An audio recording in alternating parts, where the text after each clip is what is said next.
Hello, fellow Jams. It's Jammy here, and welcome to Katawa no Shou no, just Katawa Shoujo. Um, Someone in my college recommended this game to me, and not gonna lie, it looks pretty cool. I was thinking about streaming this until I saw the disabled adult content, which was very surprising considering my college friends seemed very innocent, but the adult content thing says a lot. Anyway, um, yo, let's just get to it. Let's play this. I want to play this. Yo, okay, let's start the first visual novel that we're ever gonna. Wait one sec. Let's start the first visual novel that we're ever gonna do. And why is my mouse in like the wrong position on screen? Whatever. Uh, my mouse isn't where it looks like, or it's actually on the start. I don't know why it looks like it's down there. But whatever, let's start it. Okay. Wait, maybe if I go like that. Nah, I think I just broke it. Alright. A light breeze caused the naked branches overhead to rattle like wooden wind chimes. The popular retreat of couple in the summer. No, the popular retreat for couples in the summer. The deciduous trees provide a beautiful green canopy far out of sight for teachers and students. The light breezes cause yeah, oops. I forgot how my mouse wheel rewinds the text sometimes. But now in winter it feels like I'm standing on a pile of kindlings. I breathe into my cupped head and rubbed them together furiously. No, breathe into my cupped hands and rub them together furiously to prevent my hands from numbing in the cold. Just how long am I expected to wait out here anyway? I'm sure the note said 4 p.m. Ah, yes, the note. Sit between the pages of my math book while I wasn't looking. As far as cliche goes, I'm more a fan of Letter in the Locker, but at least this way it shows a little bit of initiative. Damn, this boy got standards. Damn. As I ponder the meaning of the note, the snowfall gradually thickens. The snowflakes silently falling from the white painted sky are the only sign of time passing in the stagnant world. Their slow descent upon frozen forest makes it seem like time has slowed to a crawl. This is very poetic. Frosting dry snow underfoot startles me, interrupting the quiet means someone approaching me from behind. Right. Hisao? You came? No, hi, Hisao. You came? A hesitating, a hesitating, uh, barely audible question. However, I recognise the owner of that dainty voice instantly. I feel my heart skip a beat. It's a voice I've listened to hundreds of times, but I never has more than an eavesdropper to a conversation. I turned to face this voice, the voice of my dreams, and my heart began to race.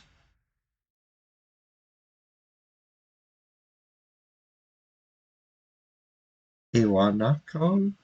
Iwakanako? One sec, let me translate this. Iwakano. Okay, then here, and then translate, and then here, and then here, and here, and here, and then yeah, Iwakano. Alright, got it. Iwakano? I got a note telling me to wait here. Is it yours? Damn it. I spent all afternoon trying to come up with a good line, and that was the result. Pathetic. Yeah, I asked a friend to give that note. I'm so glad you got it. Shy, joyous smile that makes me so tense I couldn't move a single muscle, even if I tried. Wait, what? What's happening? Am I having a heart attack? My heart is pounding now, as if it was trying to burst out from my chest and claim this girl for itself. Okay, I get it, I get it. Yo, I think I got heart problems or something, because, okay. So, here we are, out in the cold. Once again, the wind stirs up the branches. The cacophonous noise is the music to my ears. Iwakano ventures ever so softly against the gust of the wind. As it passes, she writes herself as supported by some new confidence. Her eyes locked with mine, and she lazily twirls her long dark hair around her finger. All the while, the anxious beating of my heart grows louder. Okay. My throat is tight. I doubt I could even force a word out if I tried.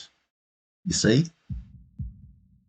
I wanted to know if you go out with me. I stand there motionless to say my heart pounding. I want to say something in reply, but my vocal cords feel like they're being stretched beyond a breaking point. Isao? I reach up to try to massage my throat, but it sends only a strike of brightness from my arm. Isao! The whole body freezes to save my eyes, which shoot open in terror. What the fuck is happening? What? Isao!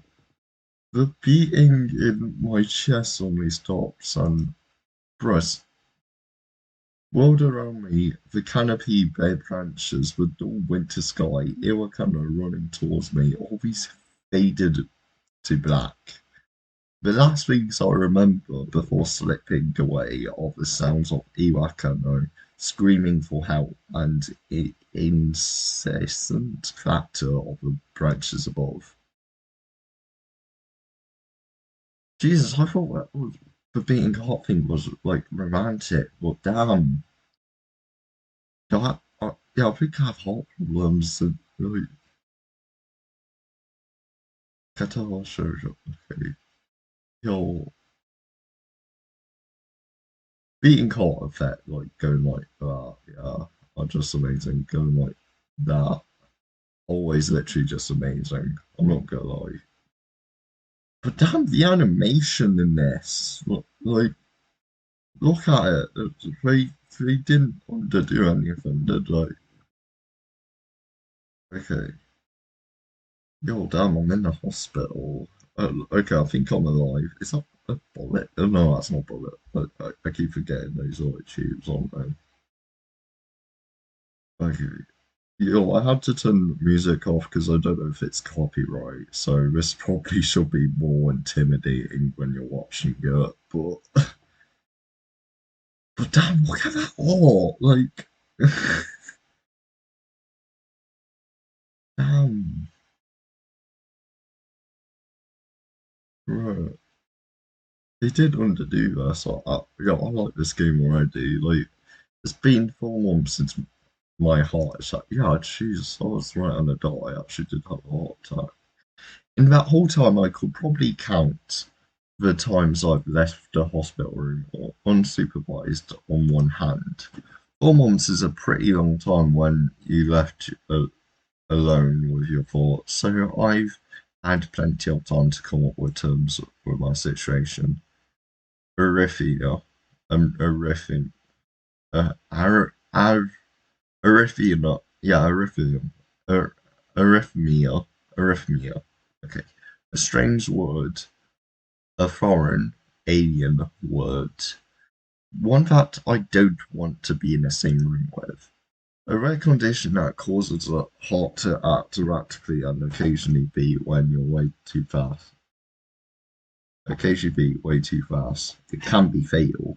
Apparently, I've had it for a long time. They say it's a miracle I was able to go on so long without anything happening. Is this really a miracle? I guess it was supposed to make me feel better and more and appreciate my life. It really didn't do anything to cheer me up because, yeah, because you got the arrhythmia. Okay. My parents think they were hit harder by the news. My parents, I think, were hit harder by the news. They practically had two hemorrhage apiece. I I had already had a full day by then to digest everything. To them, it was all fresh. They were even willing to sell our house to pay for a cure. Of course, there is no cure, for fuck's sake. Okay. Because of the late discovery of this condition, I had to stay in a hospital to recruit my treatment. When I was first admitted, it felt like I was missed. For weeks, my room was watered with flowers and balloons and cards, but visitors soon waned, and all the guests began to trickle down to nothing shortly after. I realised the only reason why I've gotten so many cards of flowers because sending me their sympathy has been turned into a class project. Maybe some people are generally concerned, but I doubt it. Even in the beginning, I barely had any visitors. By the end of the first month, only my parents came on a regular basis. Iwaka Iwanakano was the last to stop visiting. Aww. After 6 weeks, I never saw her. Aww. We never had much to talk about. She visited anyway. We did touch the subject between us, and so we did. Aww. The hospital. It's really a place I'd like.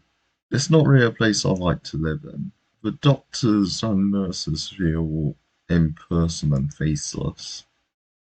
I guess it's because they've had to worry for a million lives of the patients waiting for them. But it makes me feel uncomfortable. The For the first month or so, I asked the head cardiologist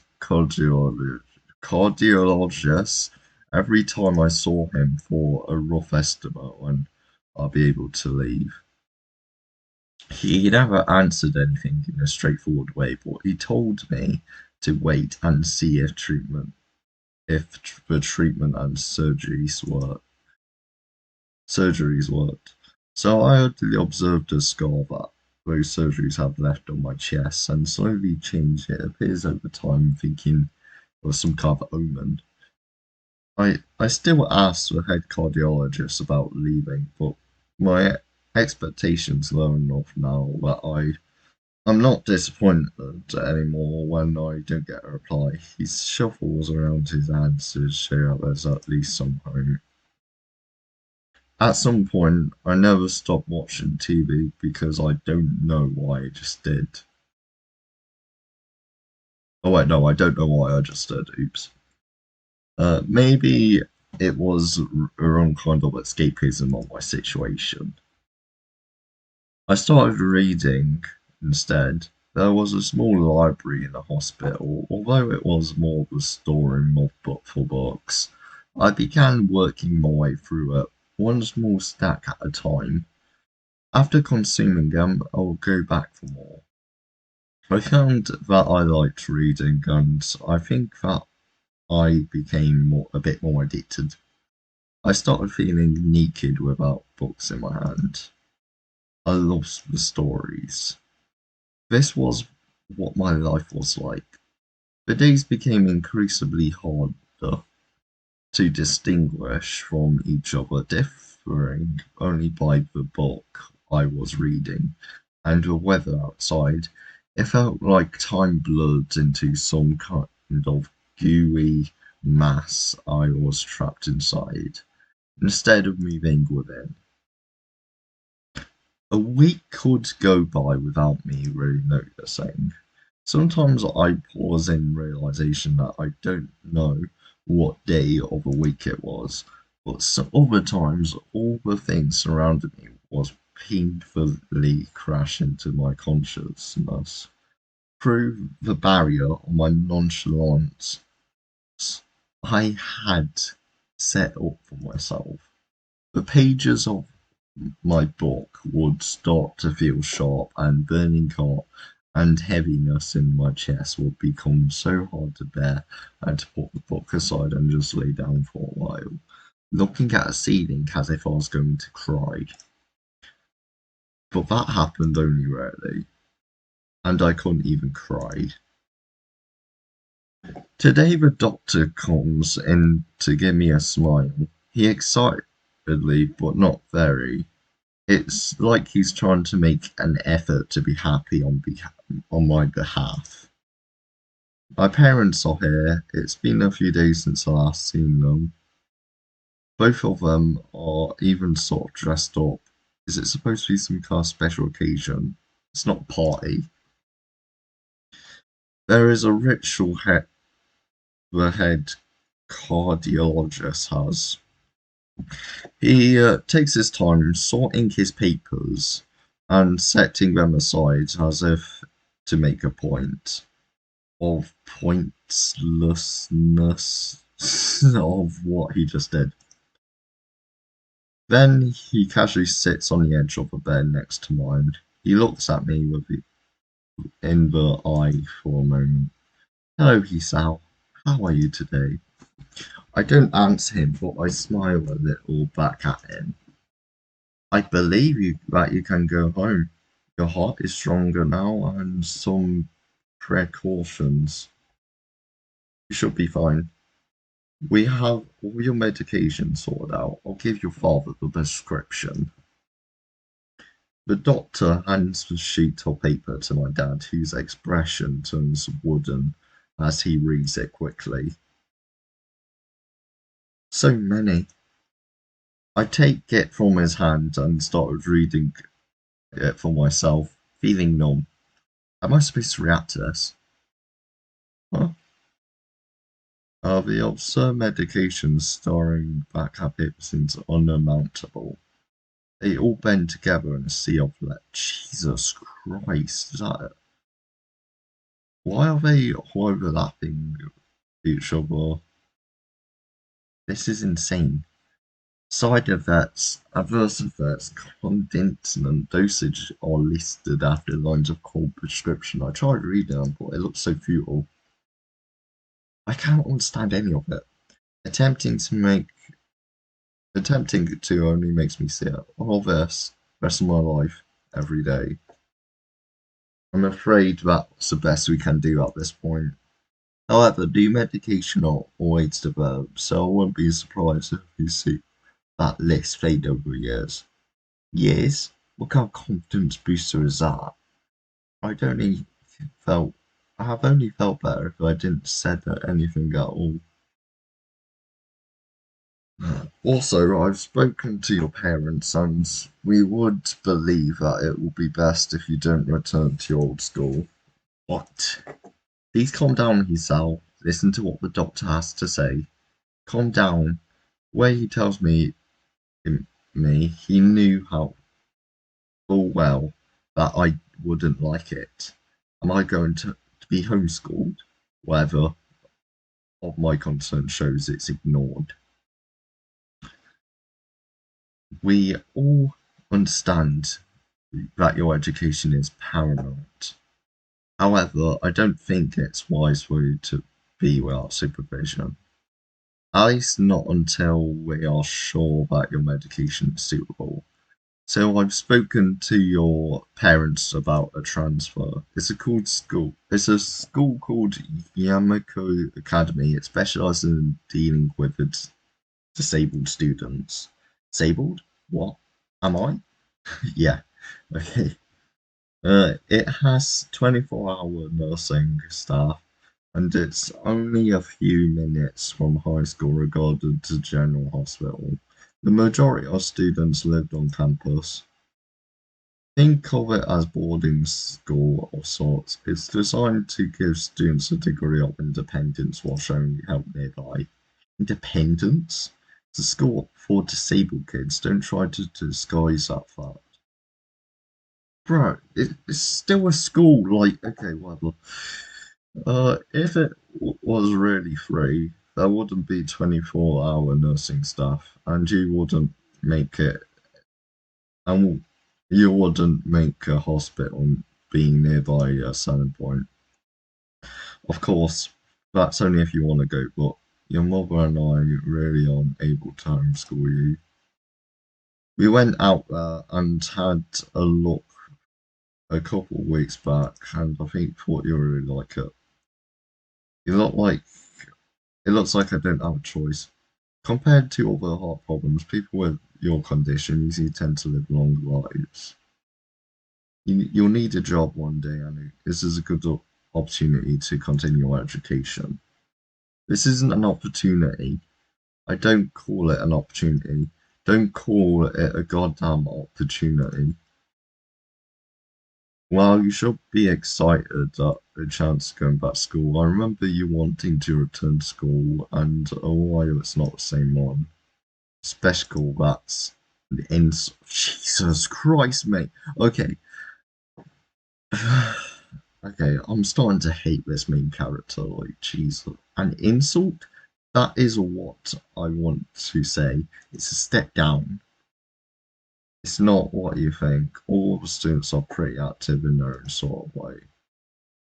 It's geared towards students that still get around to learn, but still need a little help in one way or another. Right. Your father's right, and many of you graduate of the same school have gone on to do amazing things. A person doesn't have to be held back by their disability. One of my colleagues in another hospital is a graduate. I don't care. A person doesn't have to be held back by the disability. That's what it is. Jesus Christ, this man. Okay, I want to hit myself. Okay, I want to hit whoever I look like. I really hate that sometimes thing so important was decided for me. But what can I do about it? A normal life is out of question now. It's funny, I always thought my life was actually good, kind of boring, but now I miss it. I want to protest, I want to blame the lack of reaction shot or fatigue. I could easily yell something out. Something about how I can go back to school anyway, but no, I don't say anything. The fact is, I know it's futile. I look around the room, feeling very tired of all this. The doctor, the hospital, doctors, my condition, everything. I don't see anything that would make me feel any different. There isn't really a choice. I know the choice that I thought. I know, but the thought of going to a disability school, what of those even like? As much as I tried to sort of positively spin on this, it's very difficult. But let me try. A clean slate isn't a bad thing. That's all I can think of to get me through. At least I had to do something, even if it's a special school. It's something. It's a fresh start. My life isn't over. It would be a mistake to just resign myself to thinking that. Okay, that's good. At least I'll try to see what my new life will look like. Okay.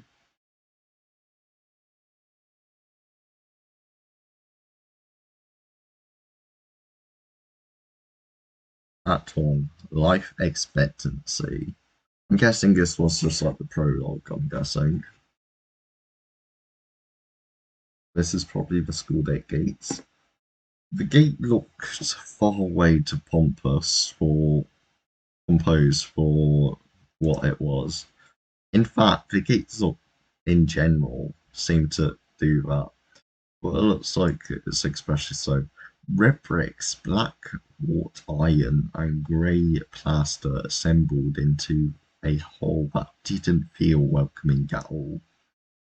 I wondered if it looked like what a gate for a school should look like, but I couldn't really decide. Probably not.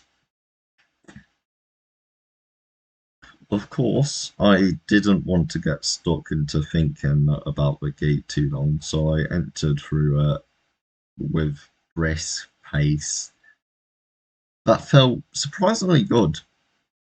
Moving forward feels really good.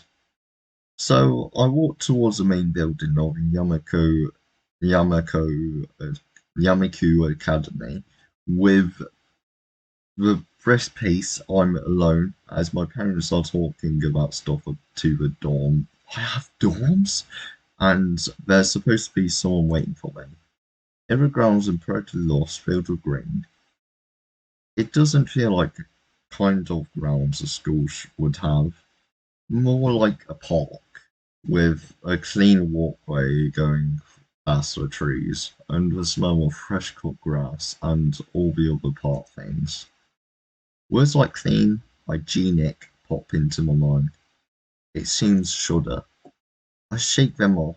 Stay open-minded now. It's your new life. You have to take it as it comes. That's what I tell myself. A few buildings loom behind the leafy canopies, too big and too many for just a school. Everything seems off. It's different from what I thought I knew about the school. It's an uncanny valley. Even though I was told this is my new school, in the back of my head it doesn't feel like one. I wonder if this feeling is real or because of by my expectations of a school for the disabled. Speaking of that, I don't see anyone here. Kinda eerie. It makes me wish somebody was here so I could anchor myself something tangible instead of having this feeling that I stepped into another dimension. The trees, the trees hum with the wind and the green hues flashing all around me catch my attention. It makes me feel like it makes me think about hospitals again. How they would how they say that the operating rooms are painted green because green is a calming colour.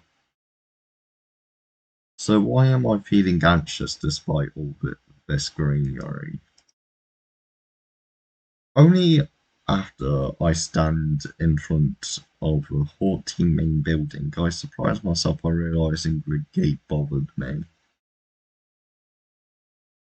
It was the last chance I had to turn back, even if I had no life I could return to. But still, after entering, there's absolutely no way I could go back anymore. Feeling nervous and with this realization set in my head, I opened the front door. A tall man with a bad posture notices me as I enter. We are only people in the lobby, so it's only logical. Bro, okay. You must be Nikki? Nikai? Wait, Nikai? So you are. Excellent. I'm your homeroom and science teacher. My name is Muto. Welcome. Muto. We exchange a handshake that neither thermal nor sloppy, and he looks at his watch. The head nurse asks you for a brief check-in visit, but there's no time for it now. Oh, should I go later? Yes, afternoon's probably fine.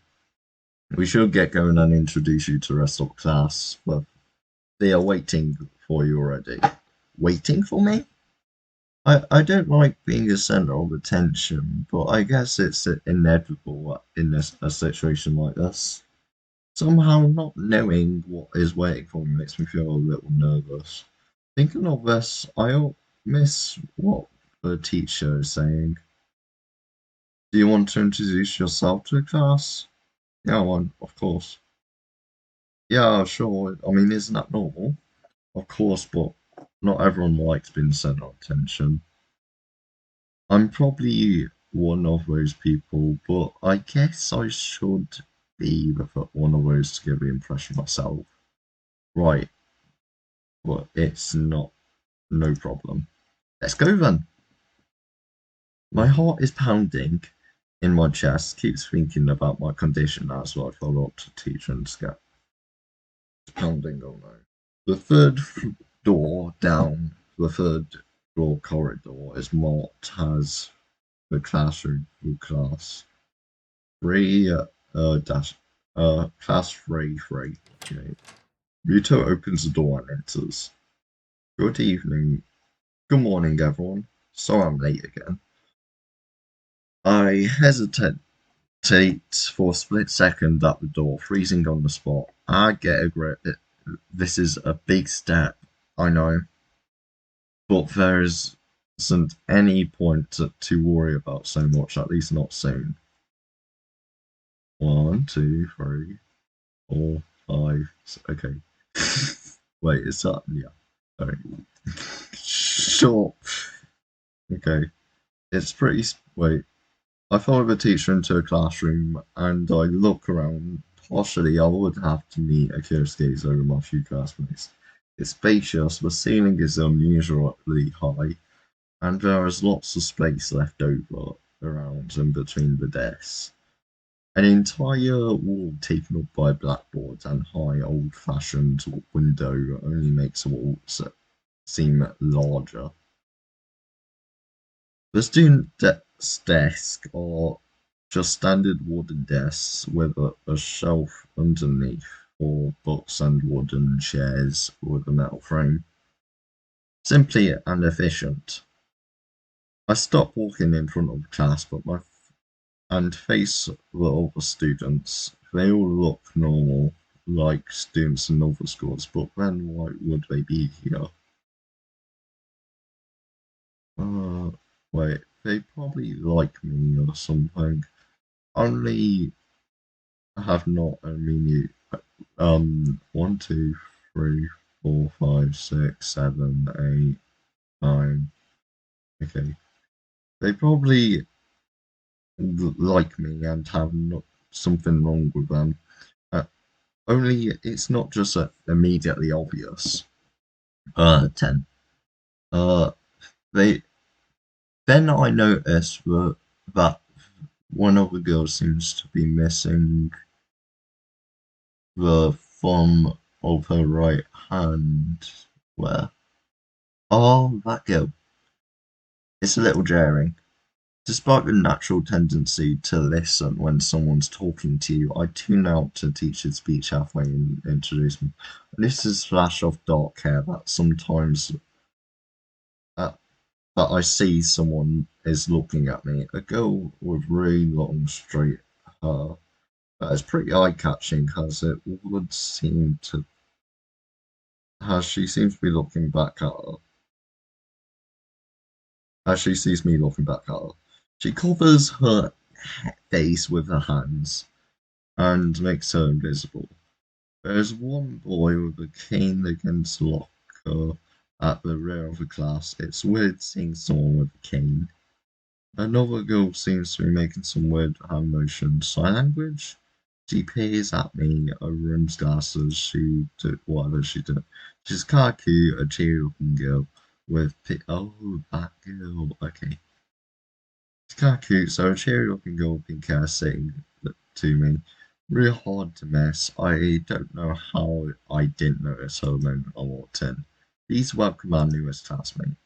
He claps his hands, and everyone else except the girl in the front row has as only one who has only one hand. Oops. Okay. I cringe a little but hide a bone brow that I didn't deserve. Collective silence tells me I should not open my mouth. So I'm his sound okay? And after that, my hobbies are reading and soft. I hope that to get along with everyone when I'm a new student. And after that, I'm so boring. Exactly like every self introduction ever. I should say something more exciting. I end up saying nothing, and the teacher picks up from there.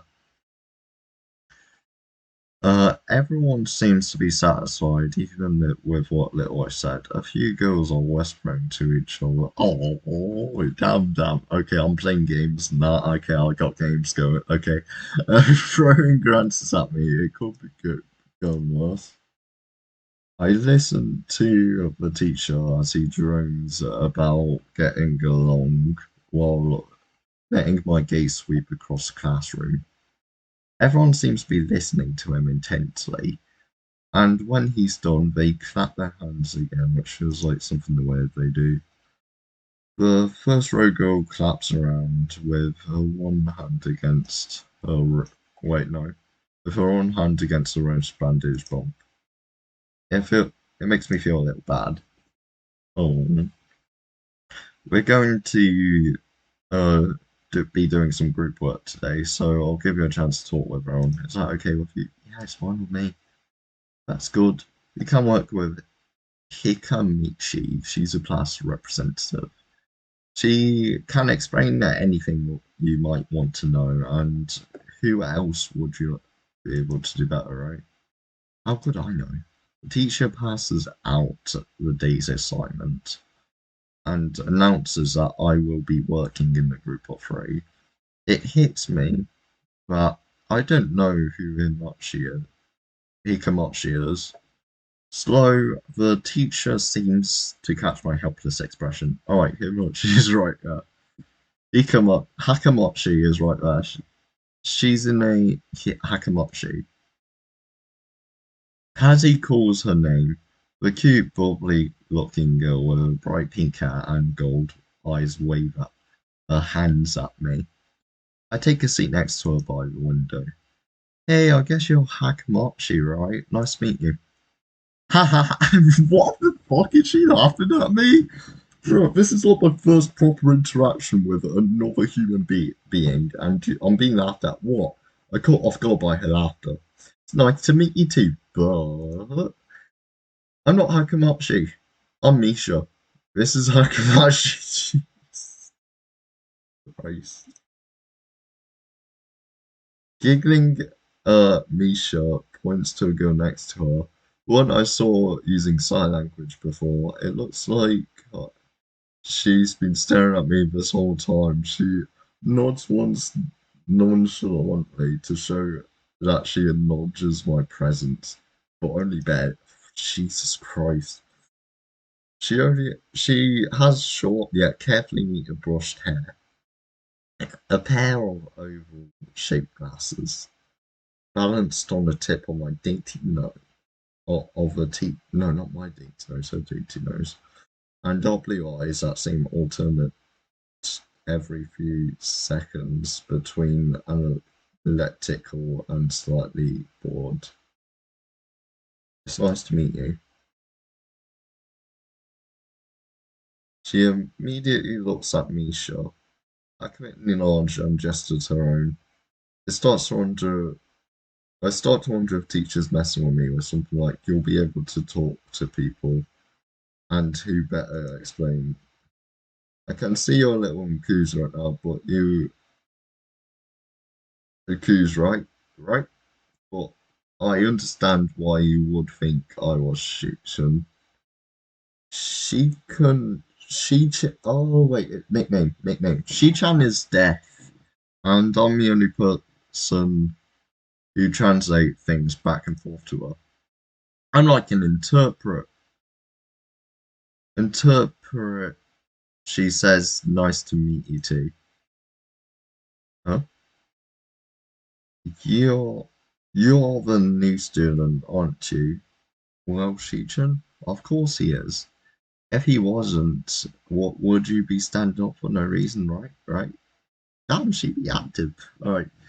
He seems very inter he seems like a very interesting person, doesn't he? We knew there was going to be a new student, but we didn't know he would be here today so soon, He-chan. Right. He-chan? Yep, it fits, doesn't it? Did I say out loud? It's just surprising. I never thought. So surprised. I never liked that nickname. I don't see how. Okay, it fits. You look like I imagined. Okay. Haha, you look just like He-chan. Haha, yeah. Yeah, okay, I look like that. Okay. I wonder why everyone seems to think so. I come up, she taps her fingers on the desk to get Misha's attention. They gesture back and forth to each other, excited the handler. Right, Misha seems overwhelmed. Ooh. Sorry about that. Shishan wants to know that she wants you to know that she's a class rep, so anything that you need to know, you can, feel free to ask her. Okay? Do you like this school so far? You can share around a little if you had time to familiarize yourself with it. Bisha stumbles with hard word a bit, making a stick out uh, in her otherwise fluid translation. Thanks, that would be pretty helpful. Yeah, I I kind of came straight to class today. Huh? Ha ha ha! That's so no good, Mesn. You should always try to learn as much as you can about where you are going before you go there. Not just your school either. Always, even if it's a trip to a convenience store. Really, Chi-chan? Ha ha ha. Learn about where you are going, I guess. I didn't bother to do that. Or just didn't care enough to... Jesus Christ. I did look forward to this, but I committed myself to go along with it half-heartedly and... Jesus, bro. Take pride! Okay. Um, I didn't say anything. Um, I don't say anything, and Amisha signs something that ends in a shrug. What was that? It was hard, like, about me. I feel like I was slumping over asleep. Both of them are smiling, but that shrug hit me unexpectedly, deeply. You look down. Are you okay? Huh? Don't take it the wrong way, please. I hate it when people are afraid to ask questions. That's how we learn things by asking. Okay, Misha. Uh, Asking for the help is perfectly normal much as I needing help. So stop looking like you failed a test. Wahahaha. God. Best laughs ever. Right. E. Another thing. You don't have to call Shi-chan something so formal like Hamakai or Class Rap all the time. Just call it Shi-chan. Yeah, she can. Shi-chan. Okay. Haha. Or maybe that's something too casual. Maybe Shizune will be more appropriate. No, I want Shi-chan. Yep, she'd know it's fine. God damn it, I wanted Shi-chan. Okay, that will be a lot easier for me. I feel like a lot more at ease. Both of them seem to be so friendly, so I feel like an idiot for being apprehensive earlier, especially about Shizune, who I was assured to be all about business. Well, she seems like that, just less so, I guess. Oh, damn. Uh-huh. Oh, right, we haven't touched the assignment. We should start work, or Shi-chan will get mad. The assignment is kinda long, so we should start it now if you want, finish it before class ends. Waha, that's two. What? Why is she angry?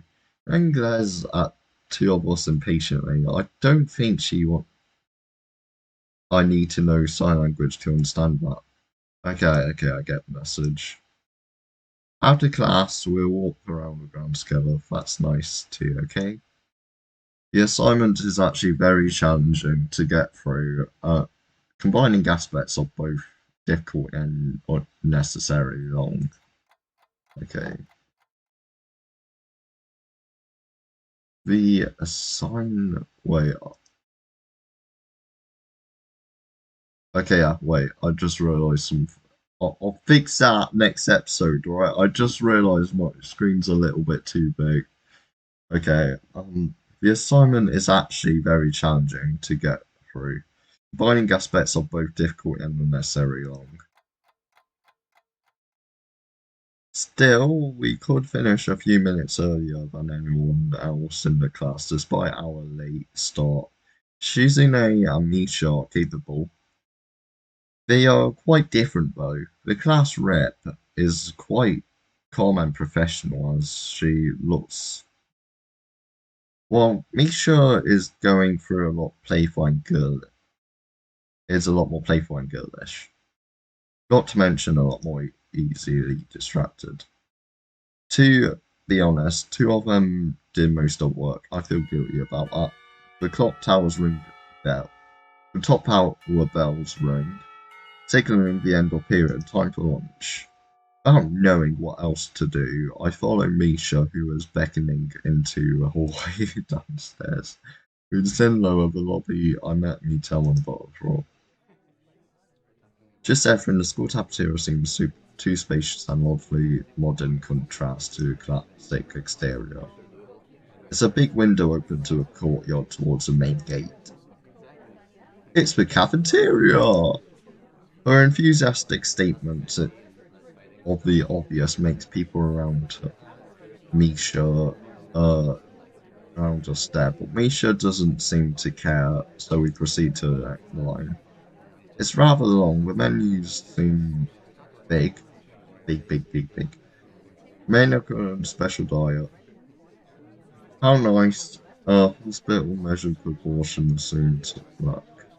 I pick something at random and follow Shizune to a table sitting opposite of her. As I eat nimble indifferently at the food I'd rather not eat, Misha pokes me to the side to get my attention and points to Shizune.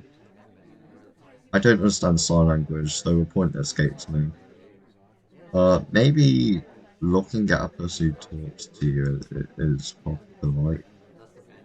Do you not want to know anything? But about anything?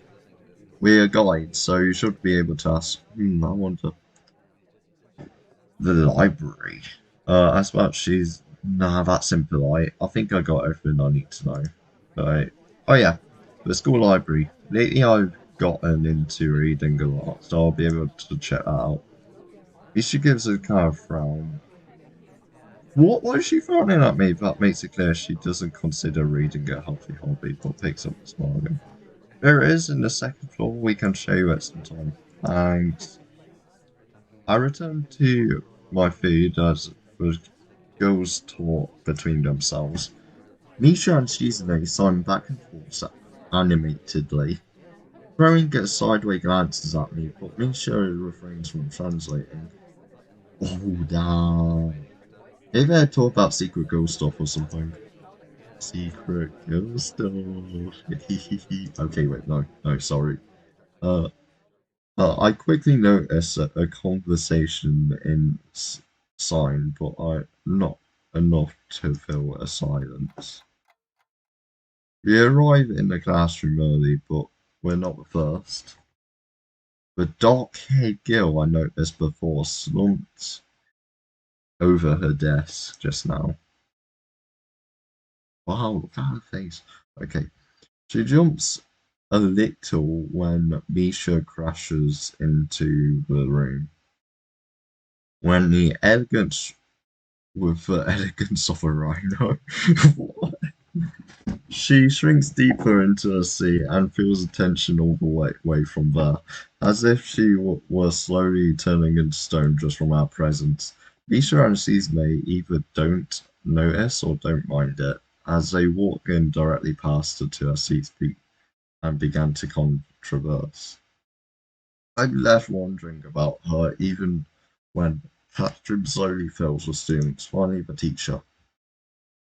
Getting into a rhythm of school feels strange. It's as if my brain remembers how this is done, but my body doesn't. At the end of class today, I was yawning, counting the minutes left. I shouldn't be this tired on the first day of school.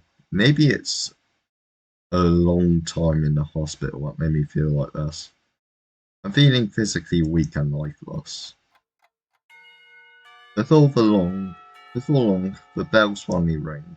School is finally over for a day. Besides me, Misha, Chisney having a short conversation, after a bit of a deliberation, deliberation, Misha turns to me. Huh? Unfortunately, we can't stay and show you around today, he chant. We've got to hurry already since there's a lot of work for us to do. Alright. You'll find joy around here, I'm sure, but... Ah, wait, the teacher said I have to go nurse. What's that? Is that so? We can show you around. We can at least show you that much. Come to a nurse. Come on, the nurses have their own building. We're outside. Alright. We join a flow of students making their way to the staircase with the girls pointing at our seniors working.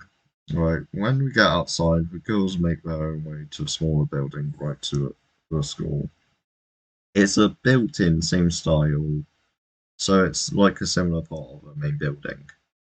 Huh? Alright. This is the auxiliary building. Auxiliary building. There's a lot of official and important stuff inside. I think Yamiku Foundation office and all the nurses office. They even have a swimming pool. Ah, okay. How is that official? Don't be silly, He-chan. It's for physically therapy, of course. Anyway, the nurses' staff facility are in there too. Head to nurse's office on the first floor. You should be fine from there, right? We'll be going then. See ya. Yeah, thanks, bye. Damn, I'm really unsocial. Everyone's saying long sentences while I'm just saying like really short small talk. A whole building for staff that has nothing to do with the actual education. I guess it's necessary for a place like this. I walk in hoping that this really will be a quick visit, like the teacher said. On the white door past the green text, head to the nurse has a name template. A voice from the inside's wait, can I? No, no. Okay, wait, right click. I wanna see if I can, damn it, wait, are there controls or, okay.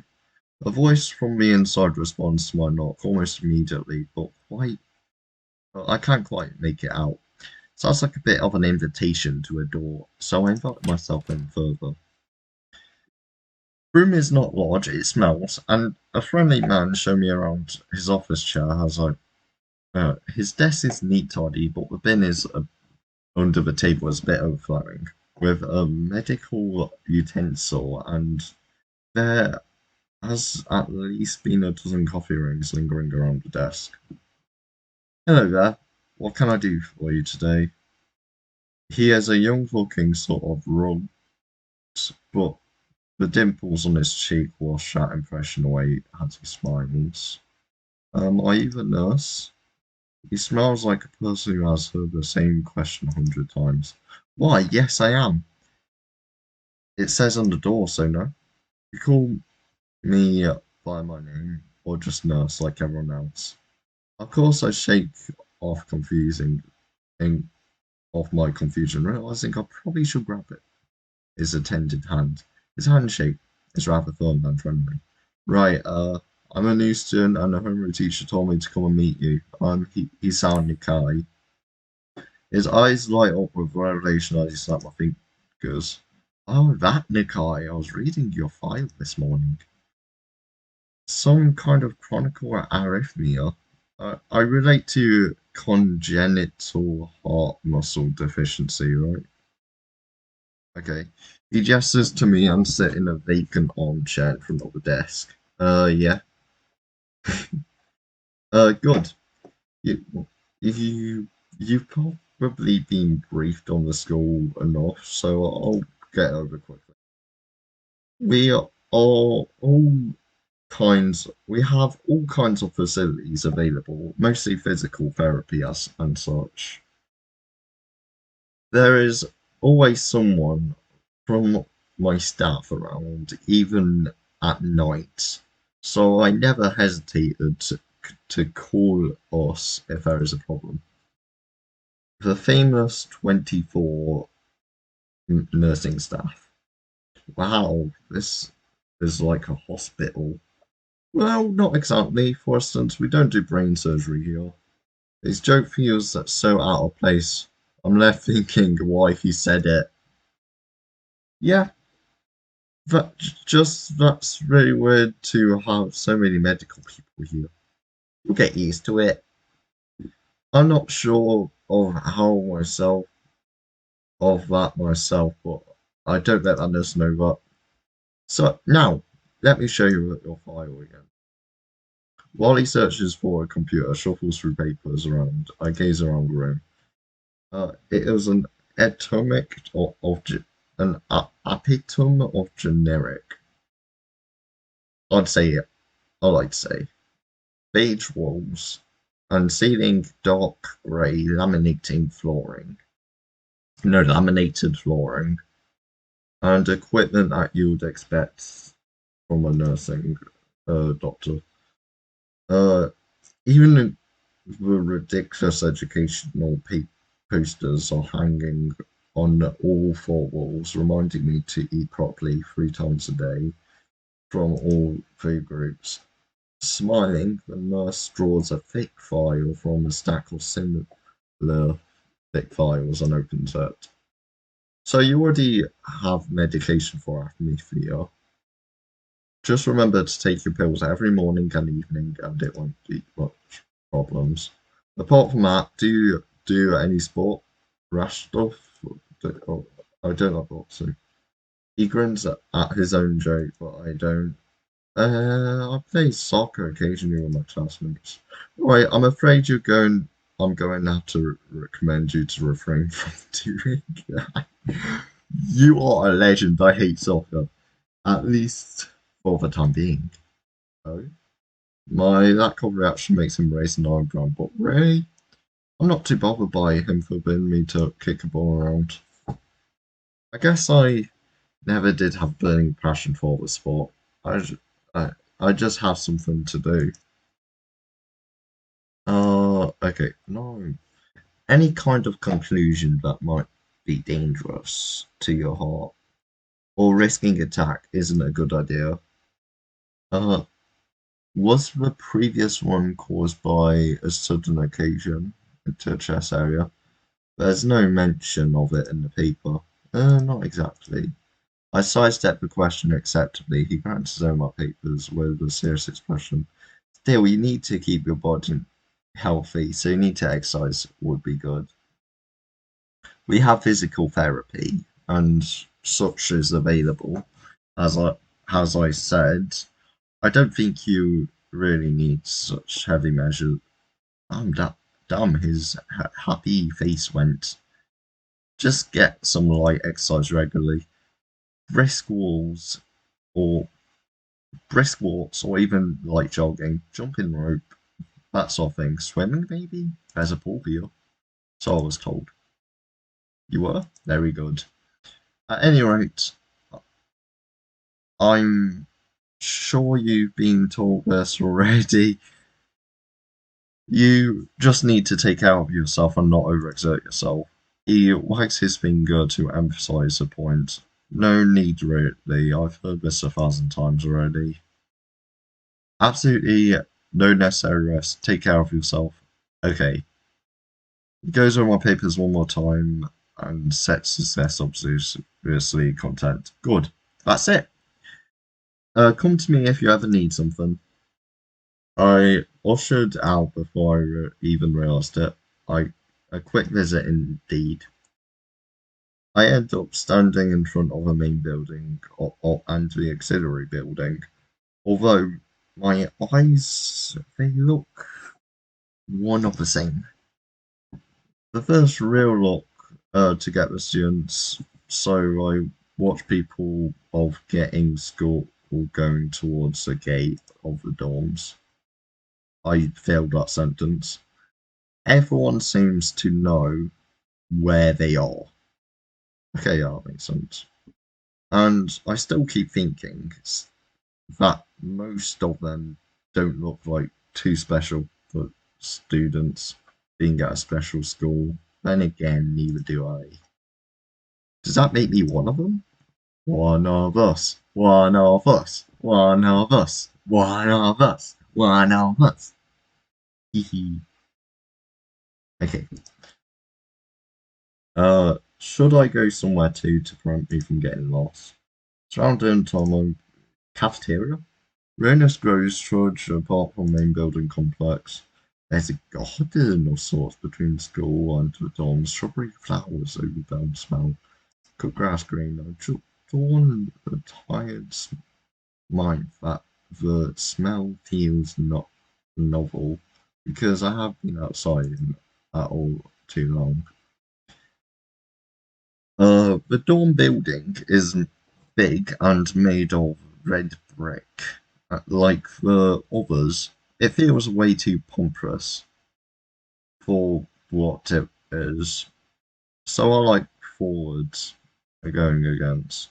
Takes me time, more time than necessary to fish out the key I was given to from my pocket. Room 119. Despite my ornate exterior, the inside of the dorm is fairly functional. Yo, do I have a roommate? Yo. Okay. It's just like the main building. The halls are wide to accommodate the wheelchairs, and the same goes to the elevators to accommodate the hallways. I put my head around the corner of the common room door. Inside were a few students watching tech. Damn, we got a TV! Alright, one nods and gives us a quick hello before turning back to the TV. Seems like the only girls here are social. Only the girls here are social. I suppose that's perfect fine with me. Yeah, it's that damn perfect. I climb the stairs to upper floor. Here are small corridor branches of the main hallway. Each of these mirrored like some toilet, shower, or 4 new rooms. About halfway down the hall, I spy room 119. The nameplates on the rooms adjacent to mine are blank, and I guess there are just 2 of us here. Light shines from below the door of room 117, so I knock lightly. Hello, is anyone home? From inside, I hear a few movements, and clicking off the way lots. I thought this door had after a moment. The door squeaks open. A bracelet boy, a bespectacled boy is standing in the doorway. It looks like he's looking at me very intently through his extremely thick glasses. Who is it? Blind? No. At least not completely. Why would he have the eyeglasses then? Leans closer to me until our noses almost are touching. He breathes stinks. Oh, his breath stinks of garlic. Uh, Hisao Nekai. I'm moving into the next room. I thought I should introduce myself. His face suddenly brightens in realization, and he stands back upright, thrusting his hands out on my smiling greeting almost straight back. Oh, sup, dude? My name's Ken. The name's Kenji. Oh, yeah, this gotta be chill. Okay, okay, okay. He sat. Hi. I take Kenji's sweaty hand and shake it. I don't like this guy anymore. Still a little rattled by the sudden change of attitude of the vehement welcome. Vehement welcome. Ah, there are some suspicious-looking people going on out there.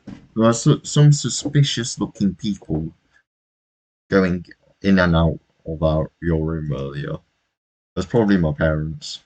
Your parents? You sure? Because they could have been some people too. You could just look up. Is it out of place to throw the left hanger between us awkwardly as I try to think of some way to respond? I say the chances are high enough. He shudders and makes an exchange of hand gestures.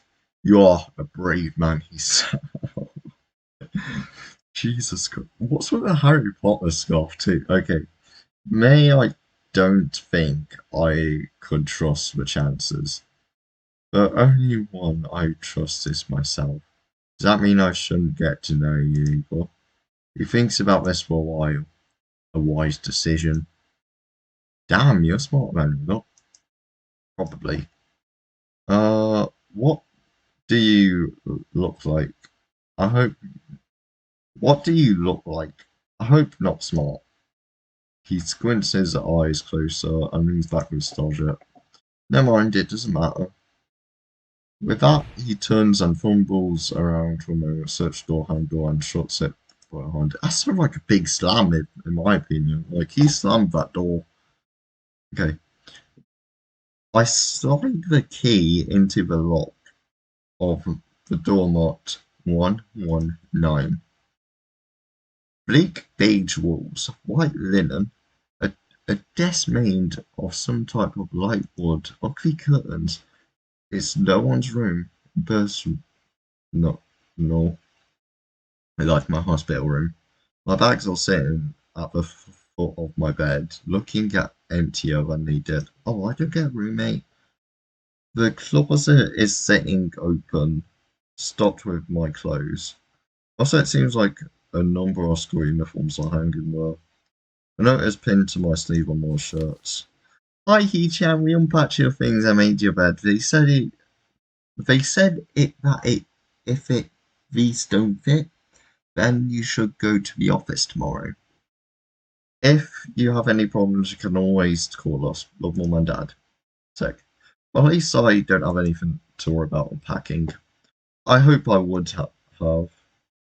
Then there will be something to do. Still too early. I pick up a note on my desk, lie on my bed, and feel drained. Knowing that I want to prove something, but I have nothing to do.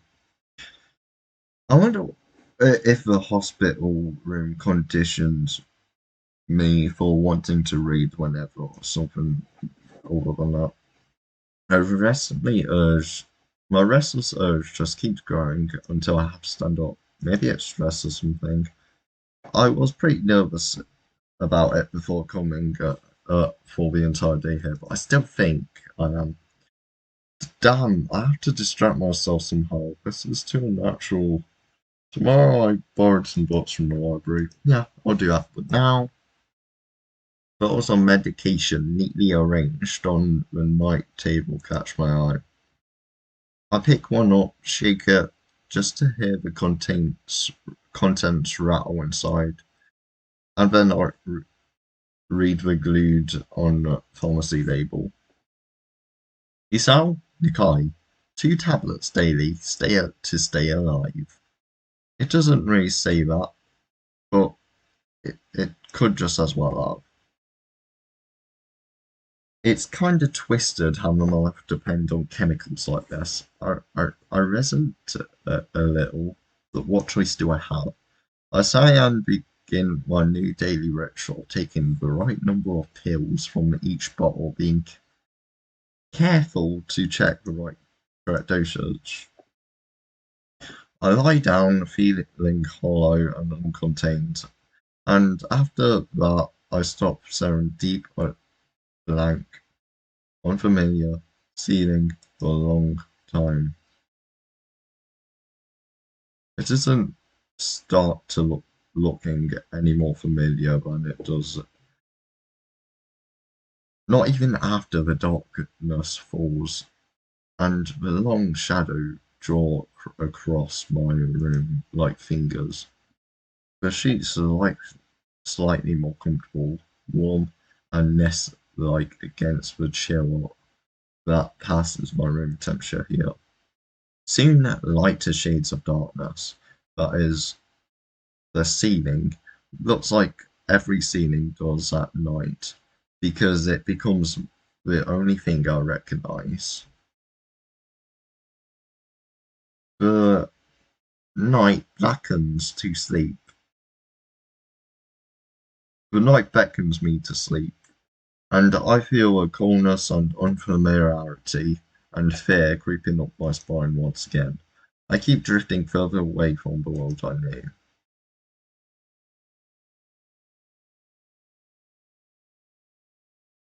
Huh? Katawa Shoujo. Hey, Katawa Shoujo. Hey. And then I wake up. I wake up in a small room.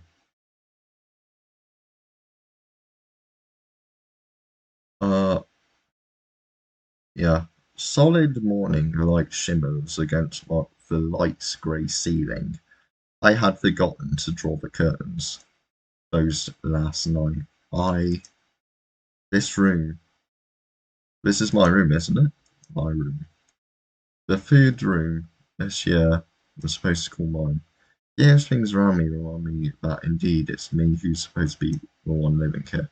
My bags on the floor, my new school book's desk, a numerous amount of medication on the night table. I stare at bombs from deliberately until I open one, shake out the pills for tomorrow's fall sheet. I downed them. I downed them, chase of water, looking like I've been non-surgery. My uniform so in the closet. I sink out under the sheets and stretch my back before dressing up. Putting on a new uniform feels like dressing in someone else's clothes. The artificial smell of generic detergent invades my nose, but feeling of flesh grows against my back is a good one, a natural one. It feels like a school uniform, as it should. It's not much different from what I used to wear before. Before that goes for all the other things too. So far, this place seems more and less like a normal school. Except for people. I think back to when I was talking to Kenji yesterday. Isha's constant laughter, Shine's sweeping sign language gestures. I've only met 3 students so far. Maybe they aren't all, but I'm sure the others are. Or perhaps the people were like them are just passes for what's normal here. Yeah, what does pass for normal here? What do people do? What does what passes for normal in general? That's a real question. Philosophical me. I did not know. I did not see a lot of kids hanging around classes yesterday. So maybe there are clubs, so I wonder which one I should join. Although the cats, and all through the class, the question remains in my mind.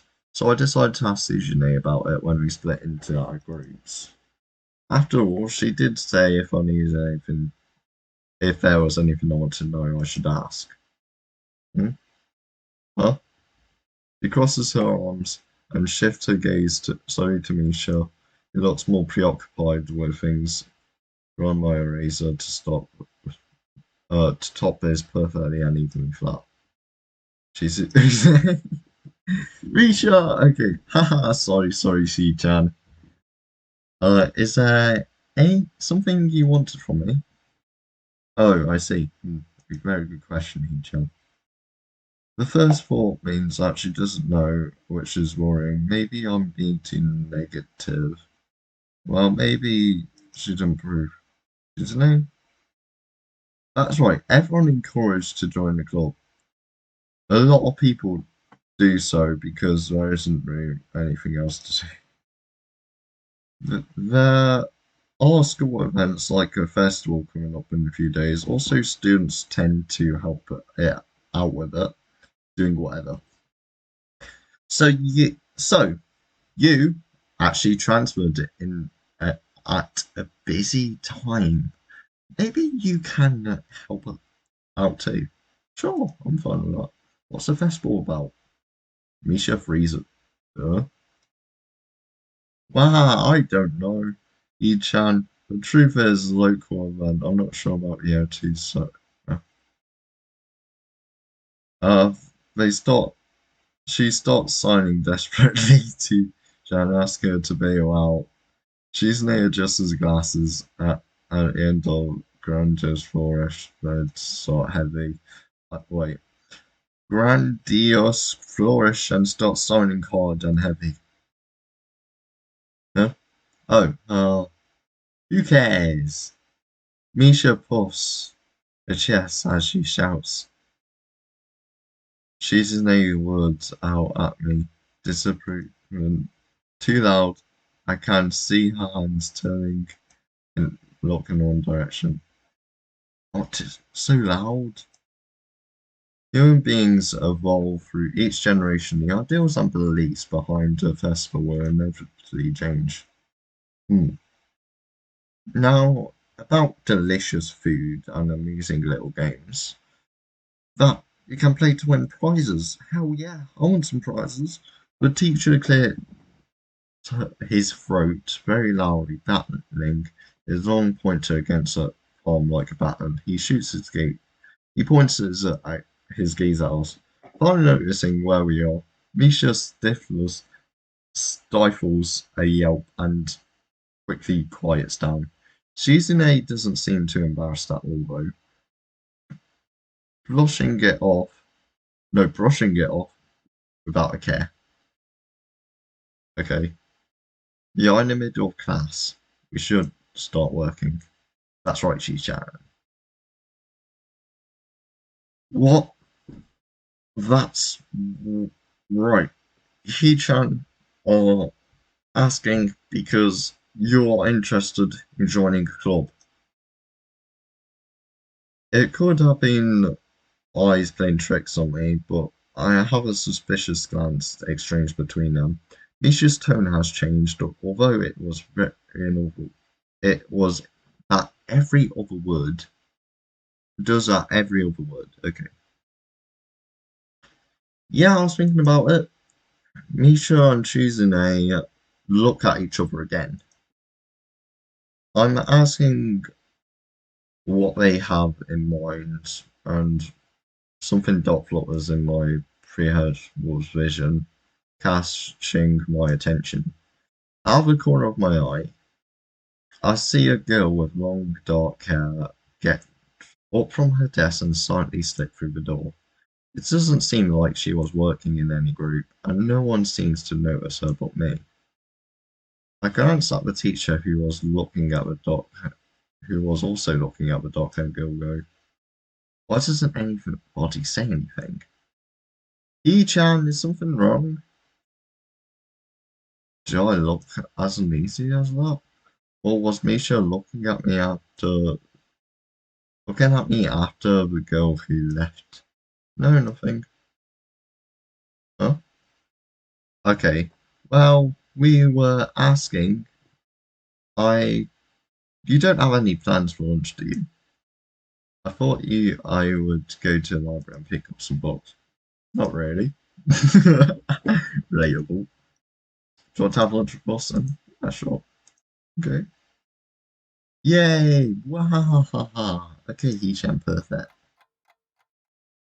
Okay, wait. Oh, save. Okay,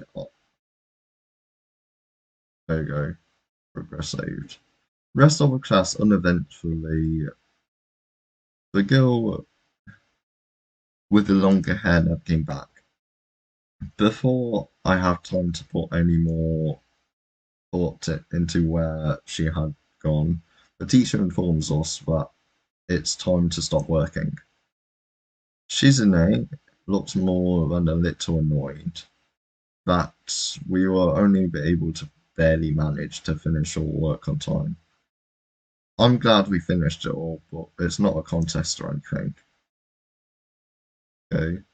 Yeah, it is Chan. Impossible. Really? Really? What? I've noticed this before. It's kind of funny how Misha is always moving her hands and signing not only everything she says, but what anyone else is saying at any given time. Obviously, it must be so. Shizune can understand it. Her eyes dot back and forth between Misha's hand. I don't know what I'm supposed to be looking at. I'm talking to Misha, but I might be wrong. Maybe I should face Shizune. I'm looking back in her direction, whose voice I'm hearing, but Shizune can't hear me. But it would be disrespectful to talk to her only through Misha. Then again, what am I doing? No, she's looking at me. This is all confusing. Bro, this awkward man, like, Jesus Christ. Alright.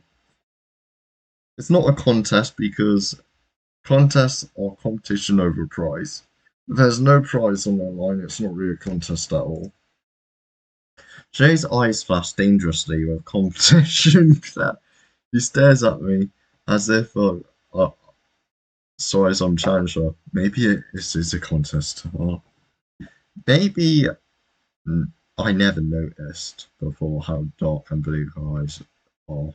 Truly an alluring gaze. Hmm. Are you sure he-chan? Very sure. Mm-hmm. Haha, you're wrong. He-chan, because I don't want to be the slowest one in the class. Therefore, what's on the line is my confident ability about the prize, proving wahahaha, pushing her glaze aside to the bridge of her nose. Is a very off-fact way. I'd argue more about bell rings, and she quickly gets her bags and looking at me unexpectedly. I always forgotten that I was supposed to have lunch with them. Hmm? Where do you want to go eat? The cafeteria? Ah, that's so plain. Oh, okay, let's go. Plain? Well, I guess. At my old school, I liked eating outside near the back building. It was a good spot, but I didn't find anyone near my freshman. I would wonder if there's a similar place where Misha implies as much. She's near Misha pulls me towards the cafeteria town, which surprisingly is not packed. Maybe students favour not eating in classroom or outdoors. I saw some of my classmates eating from a lunchbox. After we finish eating, Misha picks up where we left off earlier. So, Hee-chan, you wanted to know about clubs and stuff, right? Yee. I just know she's saying yee. Okay, right, Shi-chan. Okay, I have to guess. It'll make sense to ask first. Exchanging nods in confirmation, they turned to face me again. Misha straightened her posture, if she was about to deliver a speech. Ichan, do you have anything you're really interested in? I used to play soccer, but I'm not really into it. Oh. Well, I don't follow the teams and players or anything. As of late, I usually just read a lot. There is a book club, right? She-chan, but it seems they all have members they can possibly. Hey, have all the members they can possibly have right now. Sorry, Chan. It's a really popular club. Huh? Ah, okay. But more point to E-chan. I don't have anything already in mind, right? Not really. Okay. Oh, they're advertising their sword. Good. Great. Great. He-chan, really great. Wahahaha. Why is it so great? No reason.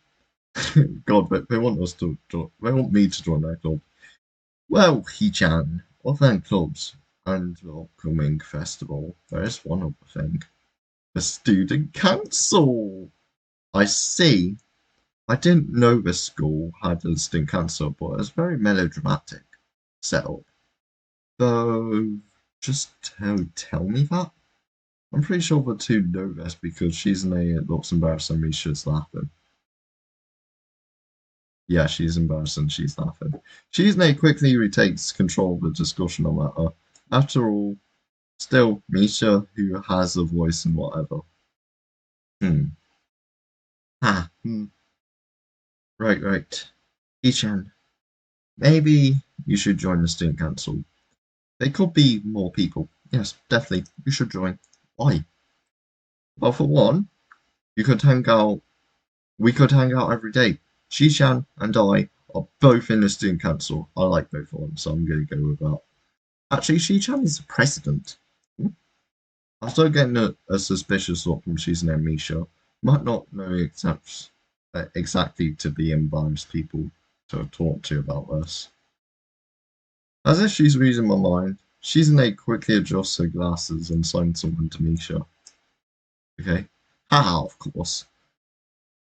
We are not to get you to join us to naturals because it would obviously benefit you from joining the student council. Therefore, you have an incentive to try as you go.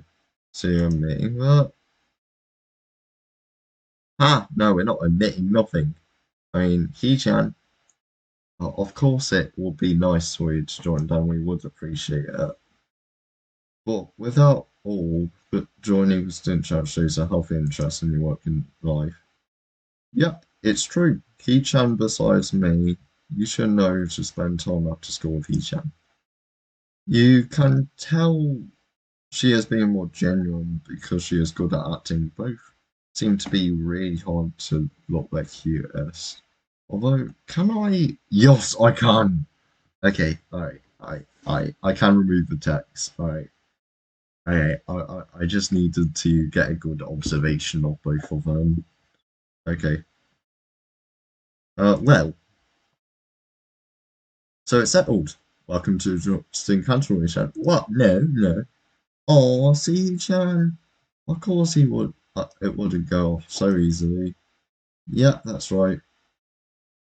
It would be boring if it went smoothly. Oh well. Chan owes me candy now. Oh, hell yeah.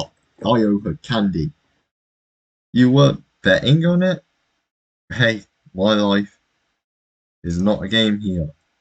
Shizune seems intrigued by Misha's signs to her. They currently split to her. Huh? Waha, it's interesting, Hichan. Let's play a game. That's not what I said. Haha, rich man, poor man, Hichan. If you lose, you have to join the student council. No, absolutely not. Yes. Oh, why not? I like that game. Well, because you two have the same incentive and the same goal, which gets me to join the student council, right? Yup.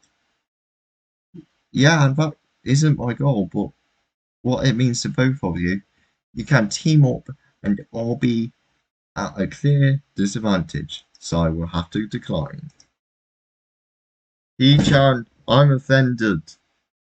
As you're saying, you don't trust us, and that's what pulls something. So no disingenuousness. That makes me sad. Sorry. It's hard to tell when Shizune's influence at the end what begins. Ends. In order to atone of hurting a young girl's feelings, you should definitely join the student council. Yes! God damn it, I want to join! How about a game of paper football in Richmond, Poland? Paper football? Yeah, it's a fun game we played in America. You try a triangle, you try to shoot with past goalposts with fingers. It's that cool. It's the opposition of two people. And it was played by elementary and middle school children, Shi-chan. Wahaha. This means that game separates the boys from the men. More like boys from slightly older boys. Anyway, I'm not good at that either. Just to face it, surprisingly good at it. Ah, yeah. How did you know?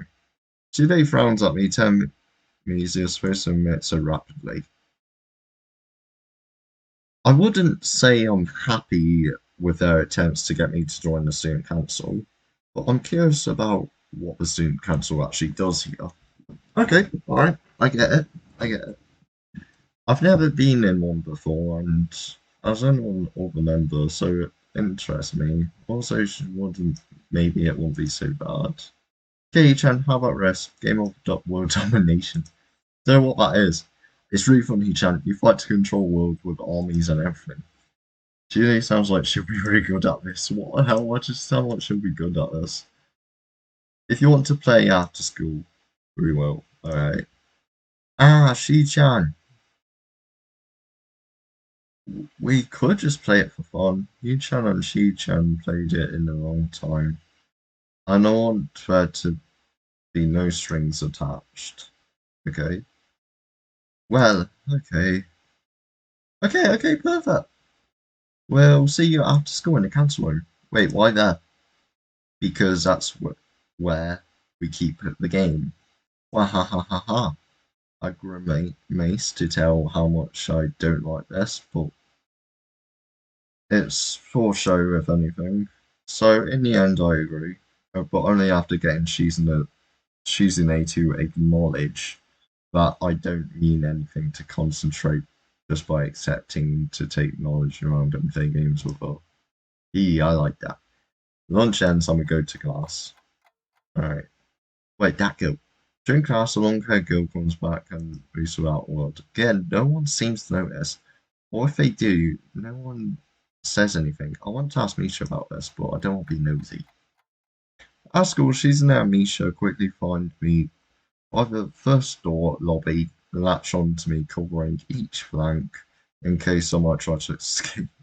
I feel offended. I'd be considering it, but nevertheless, I'm disturbed by the fact that people have made a break for it in the past. Oh God, it must be on their guard. What? An escort? Oh, this doesn't make me feel comfortable. In fact, it makes me feel like a dangerous prisoner being transported to his cell. Wahahaha, what's wrong with you, Chan? Okay. Uh, that's right. We are going to play a game of Risk, remember? Don't Misha. I don't know, Misha. This seems too sinister to me. Well, I think that when I sit down and play, they'll tie me down and torture me until I agree to join. Well, highly unlikely, but still, for some reason, it just seems plausible. Jesus Christ. Getting into a student council is as simple as turning two corners from where I started. What? That's it? This is making a Thomas on top of me. Seriously? That's not true. Hichan and Sujan says when their life is threatened, people have shown a capability of putting super speed. Life is threatened? For expression in short, Misha says something amazingly to Sujan, who makes a blow for it. I'm saving. I'm saving? Something's up here. I'm saving. I'm overwriting that save. Continue. Okay, cool. Expression Kings. Okay, I already read that. Misha feigns deafness and hums cheerily. Stop that. I know you heard me. And no excuse tonight, Shi-chan. Opens the door to the student cancer room. It looks very plain and sparsely decorated room. Although it's quite large, maybe even larger than a classroom. There's a big table in the center surrounded by chairs. prominently pla- placed in the black that I assume she didn't is she's an ace. There are a few regular deaths and chairs that's extra, perhaps. Aside from table chairs, the room doesn't have much else to offer. Just a couple of filing cabinets and bookshelves stacked with old school records. Documents, not much else. In fact, nothing else. Okay. There is. This is a pretty big room. They could at least put a potted plant here or something, but the noticeable thing that is in this room is all the people. Why are you so early? No. Okay. What do you mean by no? Does that mean that nobody else is coming? Huh? Yeah, that's right. Before I managed to ask why that's the case, claps her hands energetically. Chan, let's play a game of Risk. Come here. You promised, didn't you? Ah, okay. What's the rules? We can explain what while we set up. Misha's talking. While Misha is talking, Shizune takes out what looks like a board game from behind one of the filing cabinets and throws it on the table. Actually, that's quite interesting.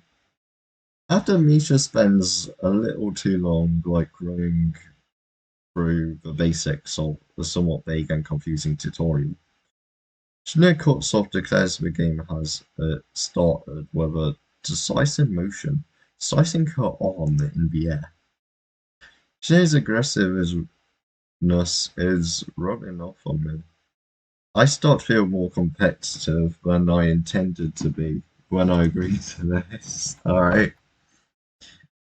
Halfway into the game, I try pondering defense against Shizune's assault from two fronts.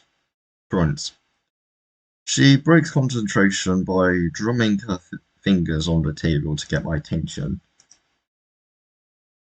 He-chan, She-chan wants you to know that you are taking too long to make a move. She-chan also says she'll let you keep Australia if you agree to join the student council. I thought this game was no string attached. You expected that, idiot. Just in that, just in the fact that she would dangle that over my head as an offer, that she knows I care about the outcome of this game. And anyway, no. Shitan admires your fighting spirit and benevolent dictator who spares the people if you agree to join this chance. Oh, damn. Ah, you're so competitive, Shizu. She seems to take that as a compliment. I would expect the student council to be a little more magnanimous.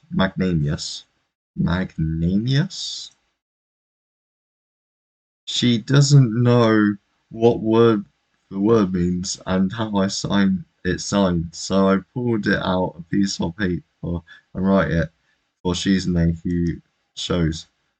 Misha presses her index finger and makes it a temple as if she's trying to physically imprint the word to memory. Suddenly, Shizune bursts of fury gestures. Misha looks daunted and patiently. Wait, please slow down, Shi-chan. He-chan. Shi-chan says you're going to lose. Tell her I will crush the world empire with my rebellion. Okay. Those eyes have shined with childlike mischief. Huh? She says you have no other choice to play games. No, you won't. She says you have no chance if you keep playing like this. No, you won't. It's a trap. It's smarter to play defensive here. It's a trap. Okay. It's like he's like me out. Looking at the board is pretty good defense. I'm not going to reckless. Minutes later, I lose the game. Fuck. Okay. She adjusts her glaze viciously, allow herself to fist the air in celebration. Wahaha, Hishu, when you lose, you allow me to take North America. I mean, Shi-chan, not me. Getting control of North America is ambitious because it provides 5 army bonus. Damn, this is realistic. Okay, but you can attack with refunds. Yeah, you must defend all. I thought you had more guts. How disappointing. Ambitious, you play. Ambitious, He-chan. Your play needs to be more daring. Ambitious, ambitious.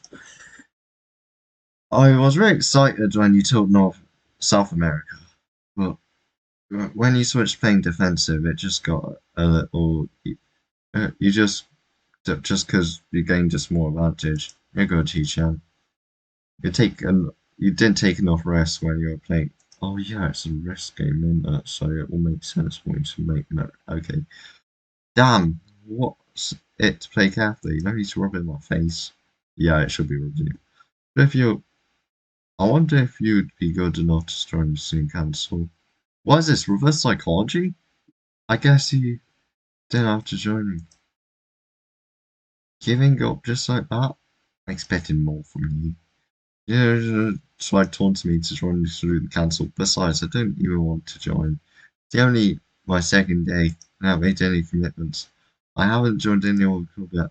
Fine. Of course, I want to join. Like, bro, days with these two. It sounds pretty chill, not gonna lie.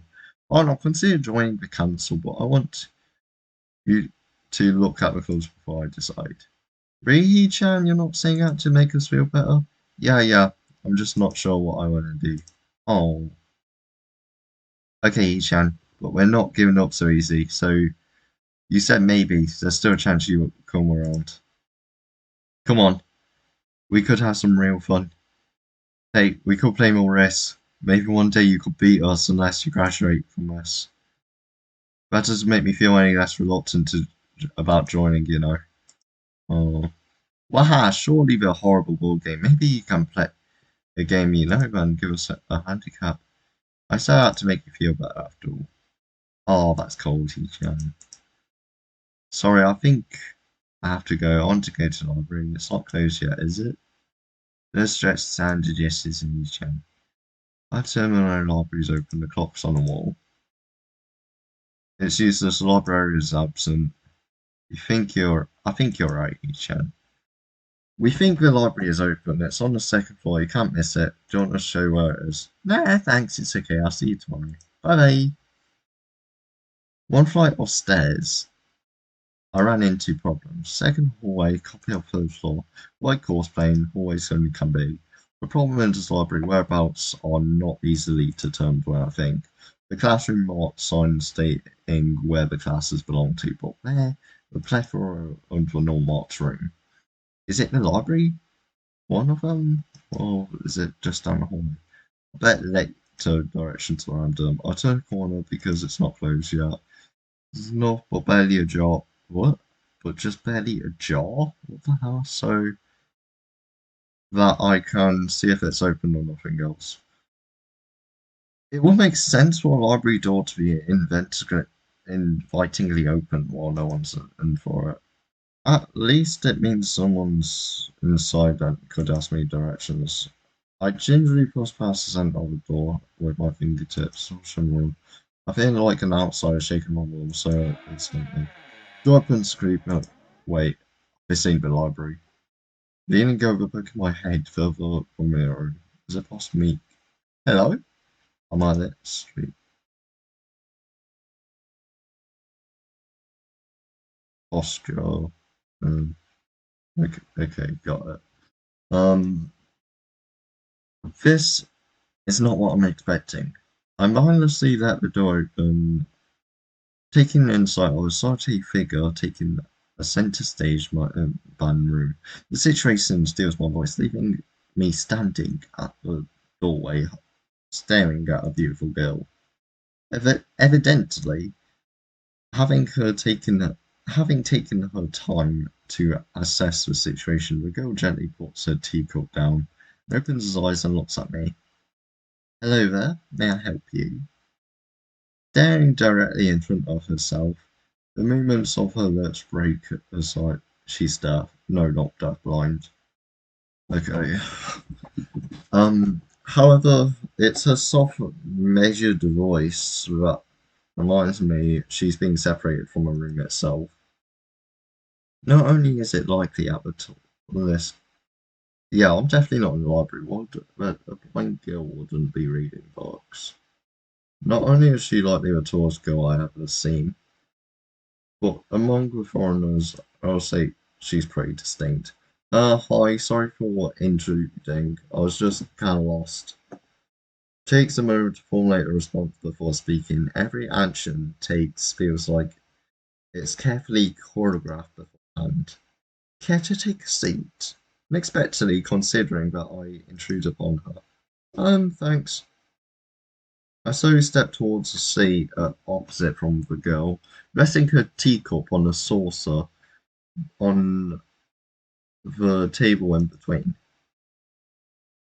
The way she doesn't track my movements with her head, up and and the slight cloudiness in her eyes means she's at least partially blind, like Kenji. Come on, come to think of it, her voice doesn't have any detectable accent either. I guess she must be half Japanese. As I take a seat, her composure takes me slightly off guard.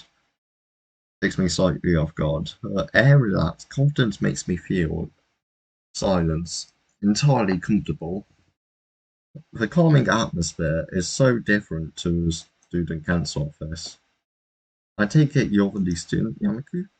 Ah, yeah, I just transferred here yesterday. I get a distant feeling in my speech pattern don't match the formality of hers.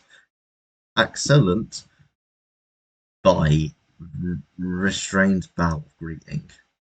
One which hastened too much before realizing futility of the action. I'm Lily Sato. I'm Lily Sato. Pleased to meet you. Lily Sato. So, okay. Hisao Nikai? She gives a nod before gesturing roughly in the direction of her teacup. Would you care for a drink? Sure. As much as it pains me, I can't keep step with the formalities in the proceedings. I give her a nod and taking the rest in stride. Alright, got it. In the another word, she steps into my chair, prepares a second cup of tea, collection from her supplies laid out along the shelf. A brush here, a brush left in her left hand, lightly touching the side of whatever container she's pouring in. It seems to be processed but followed us in the time before. I lean to the sideways and see her back. She seems to be taking her long, dainty fingers to measure the right amount of water poured in the cup. It's one of those things to see different and disability the students in my class have, but it's not quite another see how everyone seems to adapt. She's and Amisha have no problem working together to communicate to me, and Lily herself seems to have a workaround for problems I never thought of. While I feel slightly guilty about doing the work, I feel pleased to be followed to the correct process of offering the prepared drink. So, this soft voice brings me out to silent observant. Wait, okay, okay, I got it. Which room are you looking for? It's not often a classroom is visited after school. The school library. She's near Misha. I mean, some classmates told me this is on the floor. She finished pouring the creep over the drink. Water. No, she finishes pouring the water into the teacup as she nods, a small metallic tapping coming from the teacup indicating it being stirred. Right. I'm aware of Miss Hakamatsu, as are most students. To me means your class 3-3, no? That's right. In the silence room with Mito. She gives a small giggle before settling down the teaspoon and slowly walking towards the table, teacup and saucer in hand. He's quite a character. I imagine you'll come to like him mostly. Oh, I swear I look different to how I do at the start. As she sets down tea, I gently take a sip. I'm really more of a coffee person, but seems like I'd rather a bad moment bring up. Nevertheless, I smell quite nice. I hardly think it will be a choke down. Thanks, Sato. It tastes really nice. She smiles, quickly waves her hand in front of her face. Lily, please, there's no need to be so formal. She says in spite of her exceedingly well-bred speech. Oh well, I guess I should try to ask her about herself, as don't seem to know she's catering me. So, which class are you from? I imagine you're one of third years? Correct. I am class 3 too. I'm in the third floor, same as you. It's taught by Miyagi and is specific for both blind and partially blind. I see. Oh yeah, sorry. I feel like slapping myself with thoughts past. Looking at her face though, she doesn't seem to be at least put off. My, there's no need to change such your speech on my account. Ah, sorry. I'm guess I'm still showing newness here. An environment this would be like this would be a big change, so I can't fault you for it. While the same can't be said for everyone else, many have come to terms with their conditions. Has a category which would include her, it seems all too ready to jump ship from this particular topic. I seg to another. Do you come here to drink tea often? It seems like a really nice place. Thinking of it, this might be a hard. This might be her version of her place behind school, but I like to have lunch at.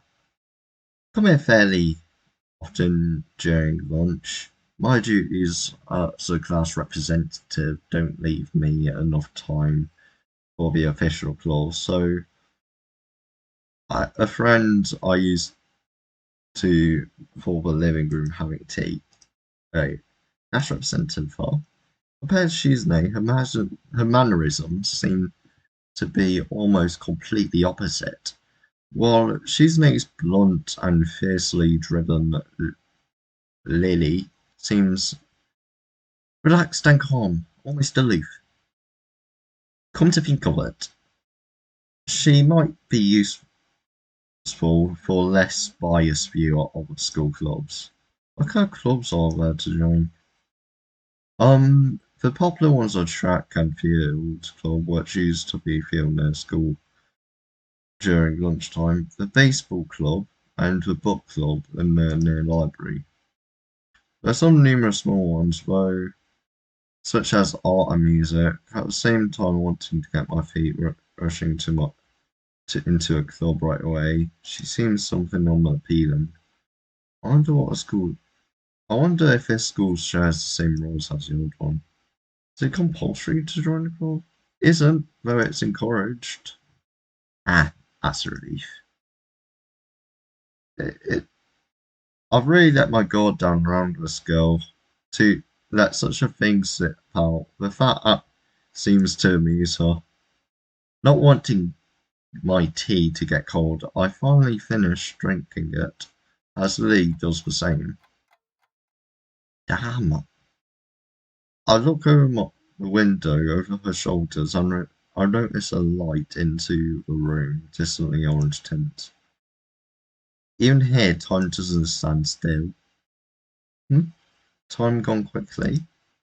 Wait, how does she know that? Sorry? Right, she's blind. Of course she can't see the sun setting. It just looks like the sun setting, so comes to a surprise for her. I guess she must have lost track of time. Sorry, Hisao. Didn't mean to keep you from the library or something. I quickly mute her like her concern. Ah, no, it's okay. The library's still open, isn't it? She pauses and takes a moment to think. It probably is something you should ask Shizune. I think by chance Lily no something. Okay. True. It opens at 6:30 during weekends. A quick glance at my watch as I have well enough time to get there. I might go and go in that case. Nice talking to you, Lily. She smiles and gives a big nod. A deep nod, I mean. Her hands still neatly folded on the table in front of her. It's my pleasure.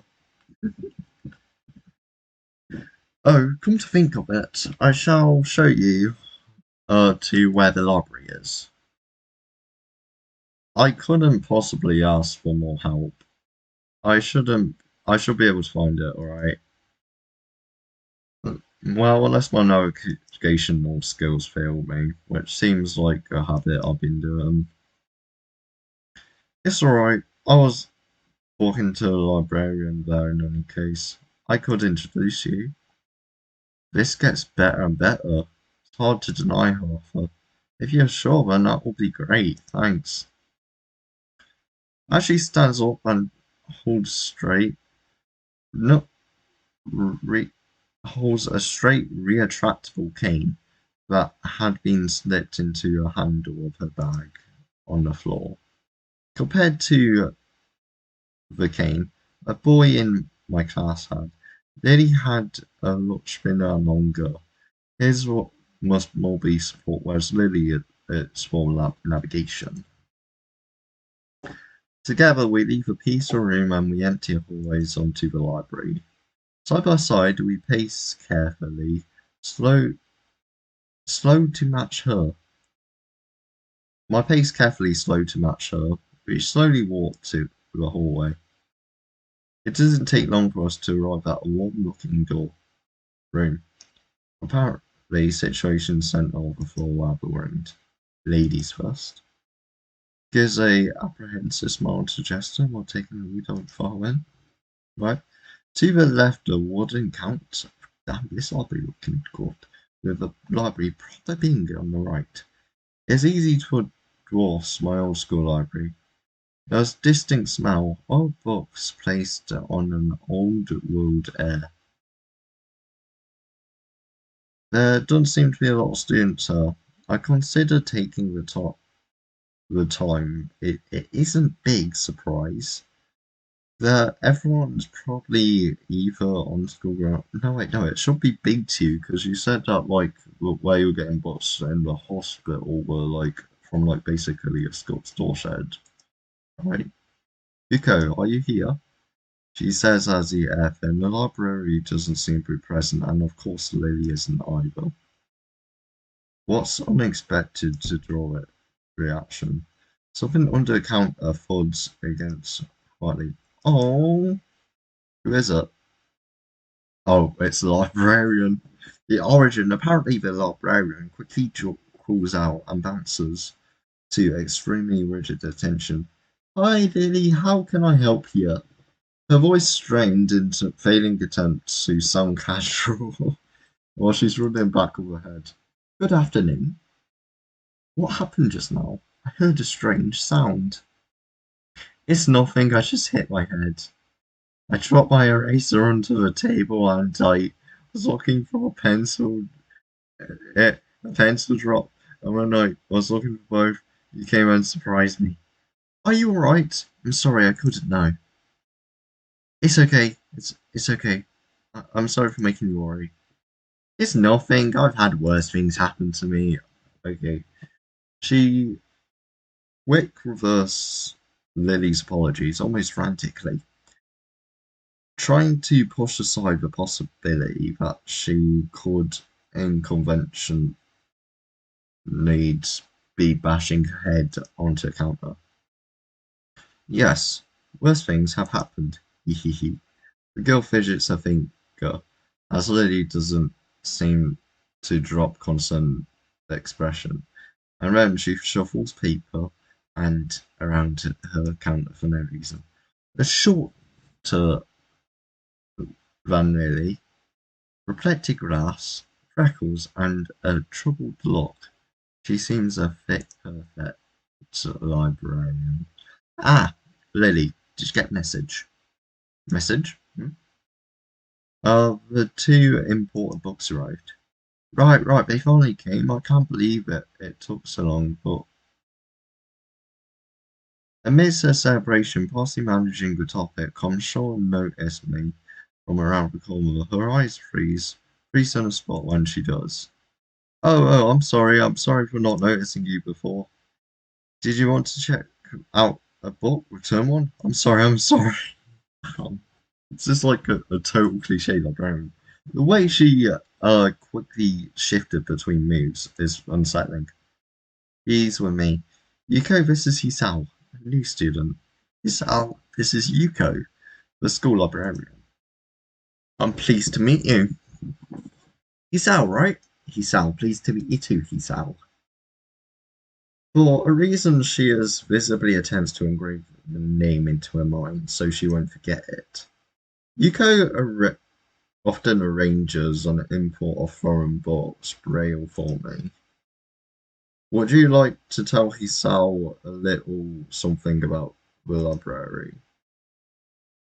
Lily's innocent suggestion is met with object terror. Ah, please, Lily, I can't. I don't know what it could be interested in. This is too much responsibility. Ah, okay. How is it a responsibility? Oh, I don't get it. But her objection is so sincere, I don't doubt it for a second that she would be disemboweled herself on the spot to tell me where the light levels are. But, so there's a lot of books in Braille here. I attempt to save the day by asking her first thing that pops in my head. Seems to it seems to work partially because it seems to not exactly relax, but she looks slightly less tense. Yeah. Well, about a third or fourth of Yuriko's library is in Braille audio. Makes sense given the blind students here. If it only comes to that, how can a library be so big in the first place? Do your new bots are regularly we get a lot of regular new bot. We get a lot of new bots regularly because the library is adequately endowed.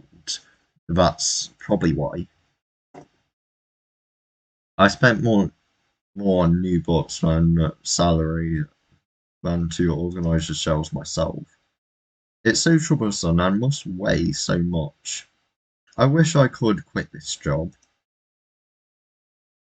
A slightly awkward silence follows this revelation of too much information.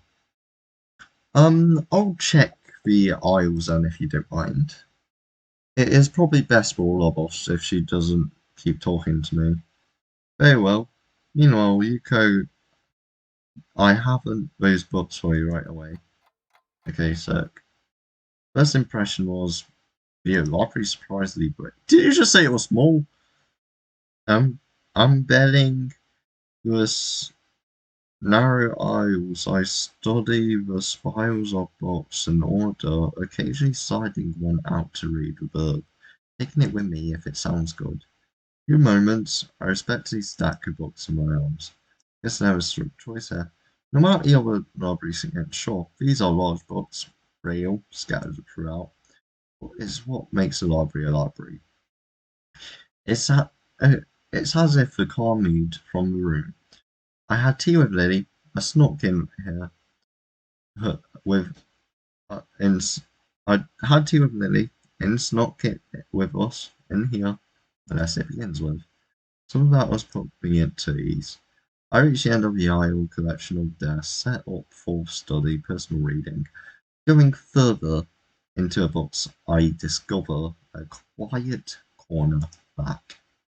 While the rest of the library has the odd student resting at the desk, either reading stealthily sleeping. The back of the library seems pretty deserted. I glance around and I see someone who I recognise sitting on several beanbags. Hey, it's the dark-haired girl! Okay. Yo, I'm curious about. Wait, what's she look like? Tights. Okay, unnatural. And probably biggest boobs. It is the dark-haired girl from my classroom. The one who snuck out of classroom earlier. She's reading a book, keeping it close to her face, which makes her look like she's not really into it. The way she was acting today has me paying more has her I had her peg more of a delinquent than a bookworm. In fact, her mysterious disappearance in class raised all sort of whys in my head. Intrigued Intrigue floats slowly but insured towards the surface. I slowly, before I know, I'm walking towards the mysterious long-haired girl. I guess there's no harm in introducing myself as I would with anyone else. She's my classmate, after all. Walking over towards the beanbag, I take a seat and lay my books beside it. Girl started to look up scared at me before under his fringe. This is the first time I've seen her up close. Underneath her long, dense bangs, I can see that parts of her face, at least a third of it, is badly scarred. My eyes immediately drawn to the scar, subconsciously peeking at her in her eye. For a second I shot. I diverted my eyes back to the book before I realised that probably looking away makes it worse. It takes me a second to collect myself. Walked up to her for it. Hi. I'm new here. I'm the sound guy. We're in the same class. Dot dot dot. I just transferred here the other day. Maybe you don't remember? I did a self-introduction too. Huh? The girl doesn't say a word, which simply stares at me wide-eyed. I'm getting used to the place and I'm trying to meet as many new people as I can. So, what's your name? Hanako. Hanako? Hanako! Okay, yeah, okay, that makes so much sense. Okay. Her speech is stuttering and so quiet that it is barely audible, even in the library. Somehow I think that my delinquent impression of her was wrong. Yeah, she's just really shy, I think. Okay, so what you reading? Uh, she gently tips the book backwards so that I can read the title, at the same time hiding her face behind it. Wait, no, damn it. I wanted to remove the text bar so I can. Okay, got it. Okay. She must have had noticed me staring at it before. Life of Pi. Wait, I've heard of that somewhere. I never heard of it before. What's it about? A boy and a tiger on a boat. I can see this taking some time. Sounds interesting. Is it any good? She nods from behind the book and stays silent. Sounds kind of tense, a bit Yuko earlier, but in a different way, more like petrified with terror, I'd say. So, mysterious delinquent, she ain't no to be good girl, turned out to be anything but. She's quivering in a way which makes me think she's mortified afraid of me. The only way out of this, as far as I can tell, is to try getting a normal conversation going. Is it a library book? I'm looking for some new ones to read. So many. No, it's mine. Ooh, so you come here often? A huge blush spreads on Hanako's face and spreads her eyes widen far larger than I thought would possibly go. Did I interpret my lame attempt of small talk as a feeble attempt to pick her up? Wait, oh no. I mean, I didn't mean it like that. I, I, I, I've got to go do something. Okay, I'm going to go do something. That one in colour code takes her and towards the stairs. Her hair-like takeoff catches me off guard that I don't manage to go after her until she gets a good head start. By the time I reach, there's no one to be seen. Lily and Yuko seem to be happily chatting. Knowing that I won't be able to catch Hanako myself, I approach with these skills. Hey, do you see a notice girl run past? Maybe. What's she look like? Dark hair, kinda shy, has some scars on face. You wouldn't be talking about Hanako, would you? Yeah, I saw her. I saw her reading and I tried to talk to her, but I think I scared her off or something. Oh dear, Yuko. Would you excuse me? I, I had better. I had better try to find her. Sure, I'll hold on to these until you come back. Oh, what's going on? I'm sorry, but I'll explain it some other time. Right, I'll see you then. Lily hastily grabs the time and worries out where we go. I don't think I'll ever get the hang of this place. Did I do something? What did you do? Nothing, I just talked to her and tried to get to know her.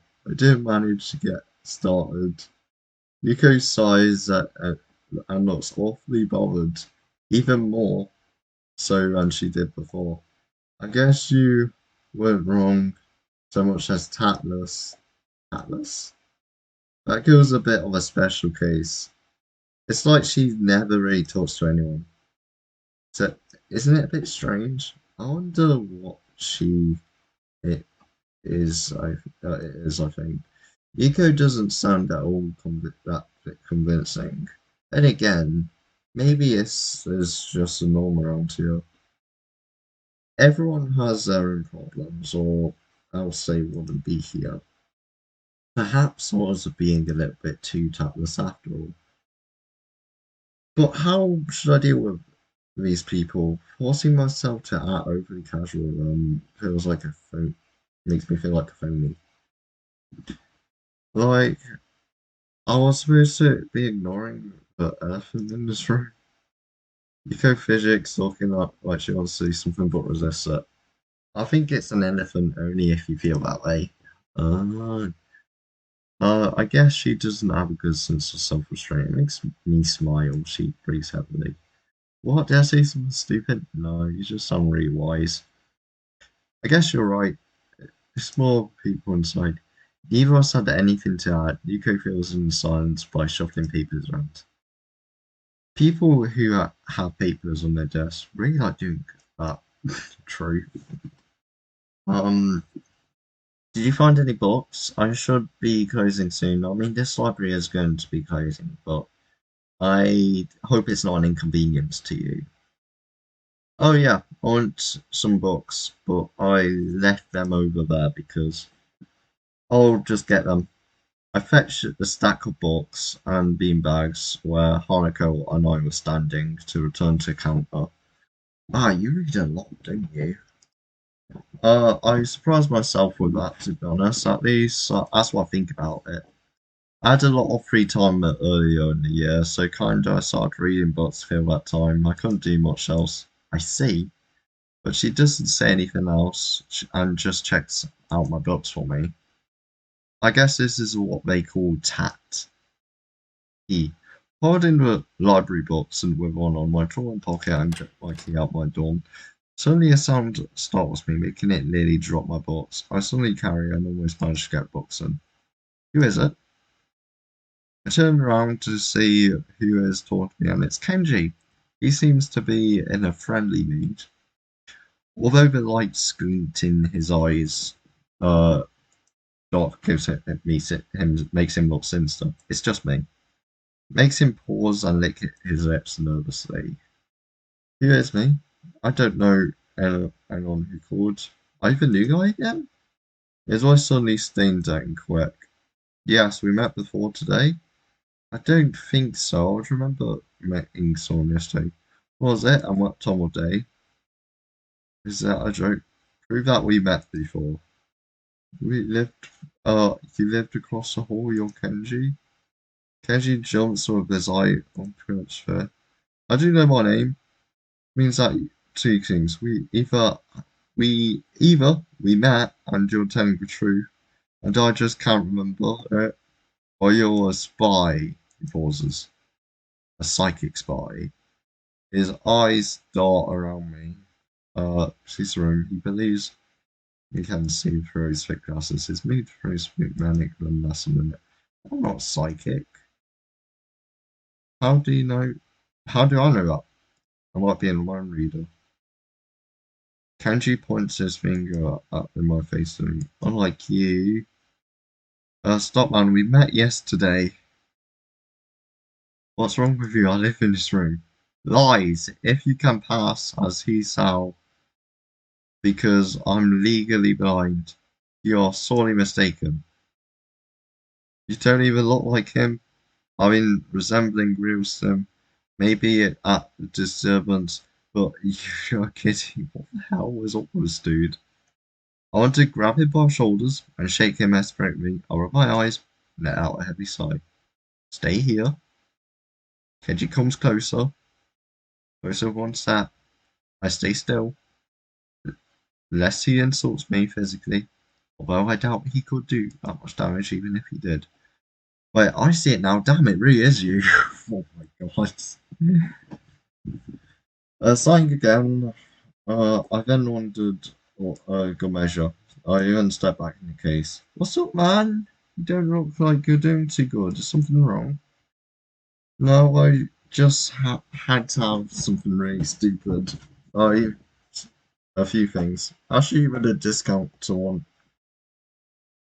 You see, I can't get a proper touch with other people here. I have no idea. Is it because I'm here because of them? I don't know why Kenji is telling me this. It's not like I had contact with them earlier. That's rough, dude. Yeah, I'm cool. Link you a psychic spy, and that's all. But never be too careful. It's really hard to. It's a hard like reality to live. I'm slowly starting to think that Kenji isn't necessarily living in the same reality as the rest of us. You see, this is how it is. The world. There is no justice. You see, even when I lose, I win because I don't lose lesson. What does that even mean? It doesn't matter. He just flatly waved his hand. So what happened to a long face? Do you have a long face? No, it's nothing. Just scared of, just I scared of some girl. Literally too, she ran away from me. Was it my fault? Or like, girl? Cute one? Cute? Hard question. She had a nice body, beautiful hair, but her face. Her face was magnificent, thank you very much. Right, I guess it could go either way. Yeah, she was cute. Yeah, she was cute, I guess. I knew it. There are lots of cute girls here, and disappointment amount. I believe this is one of Secret School. I tried to warn you, man, but listen. I don't remember such room. Dark secrets. Yes, dark secrets. Extremely dark, like black hole. Have you noticed the number of girls in its slightly sufficient higher than the number of boys? It's 60 to 40. He turns his head and stares off in the distance. You paid way too much attention, you weird man. Why is it like this? I mean, 20 for restraint, it doesn't appear to be that bad, but it has a full 20%.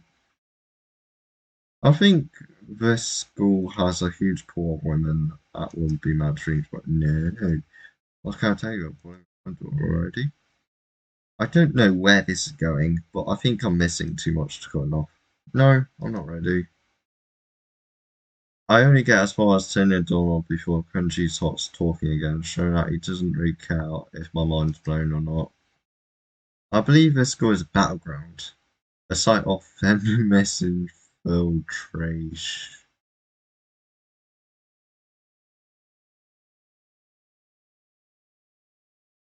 I don't. I I didn't like you before, but okay.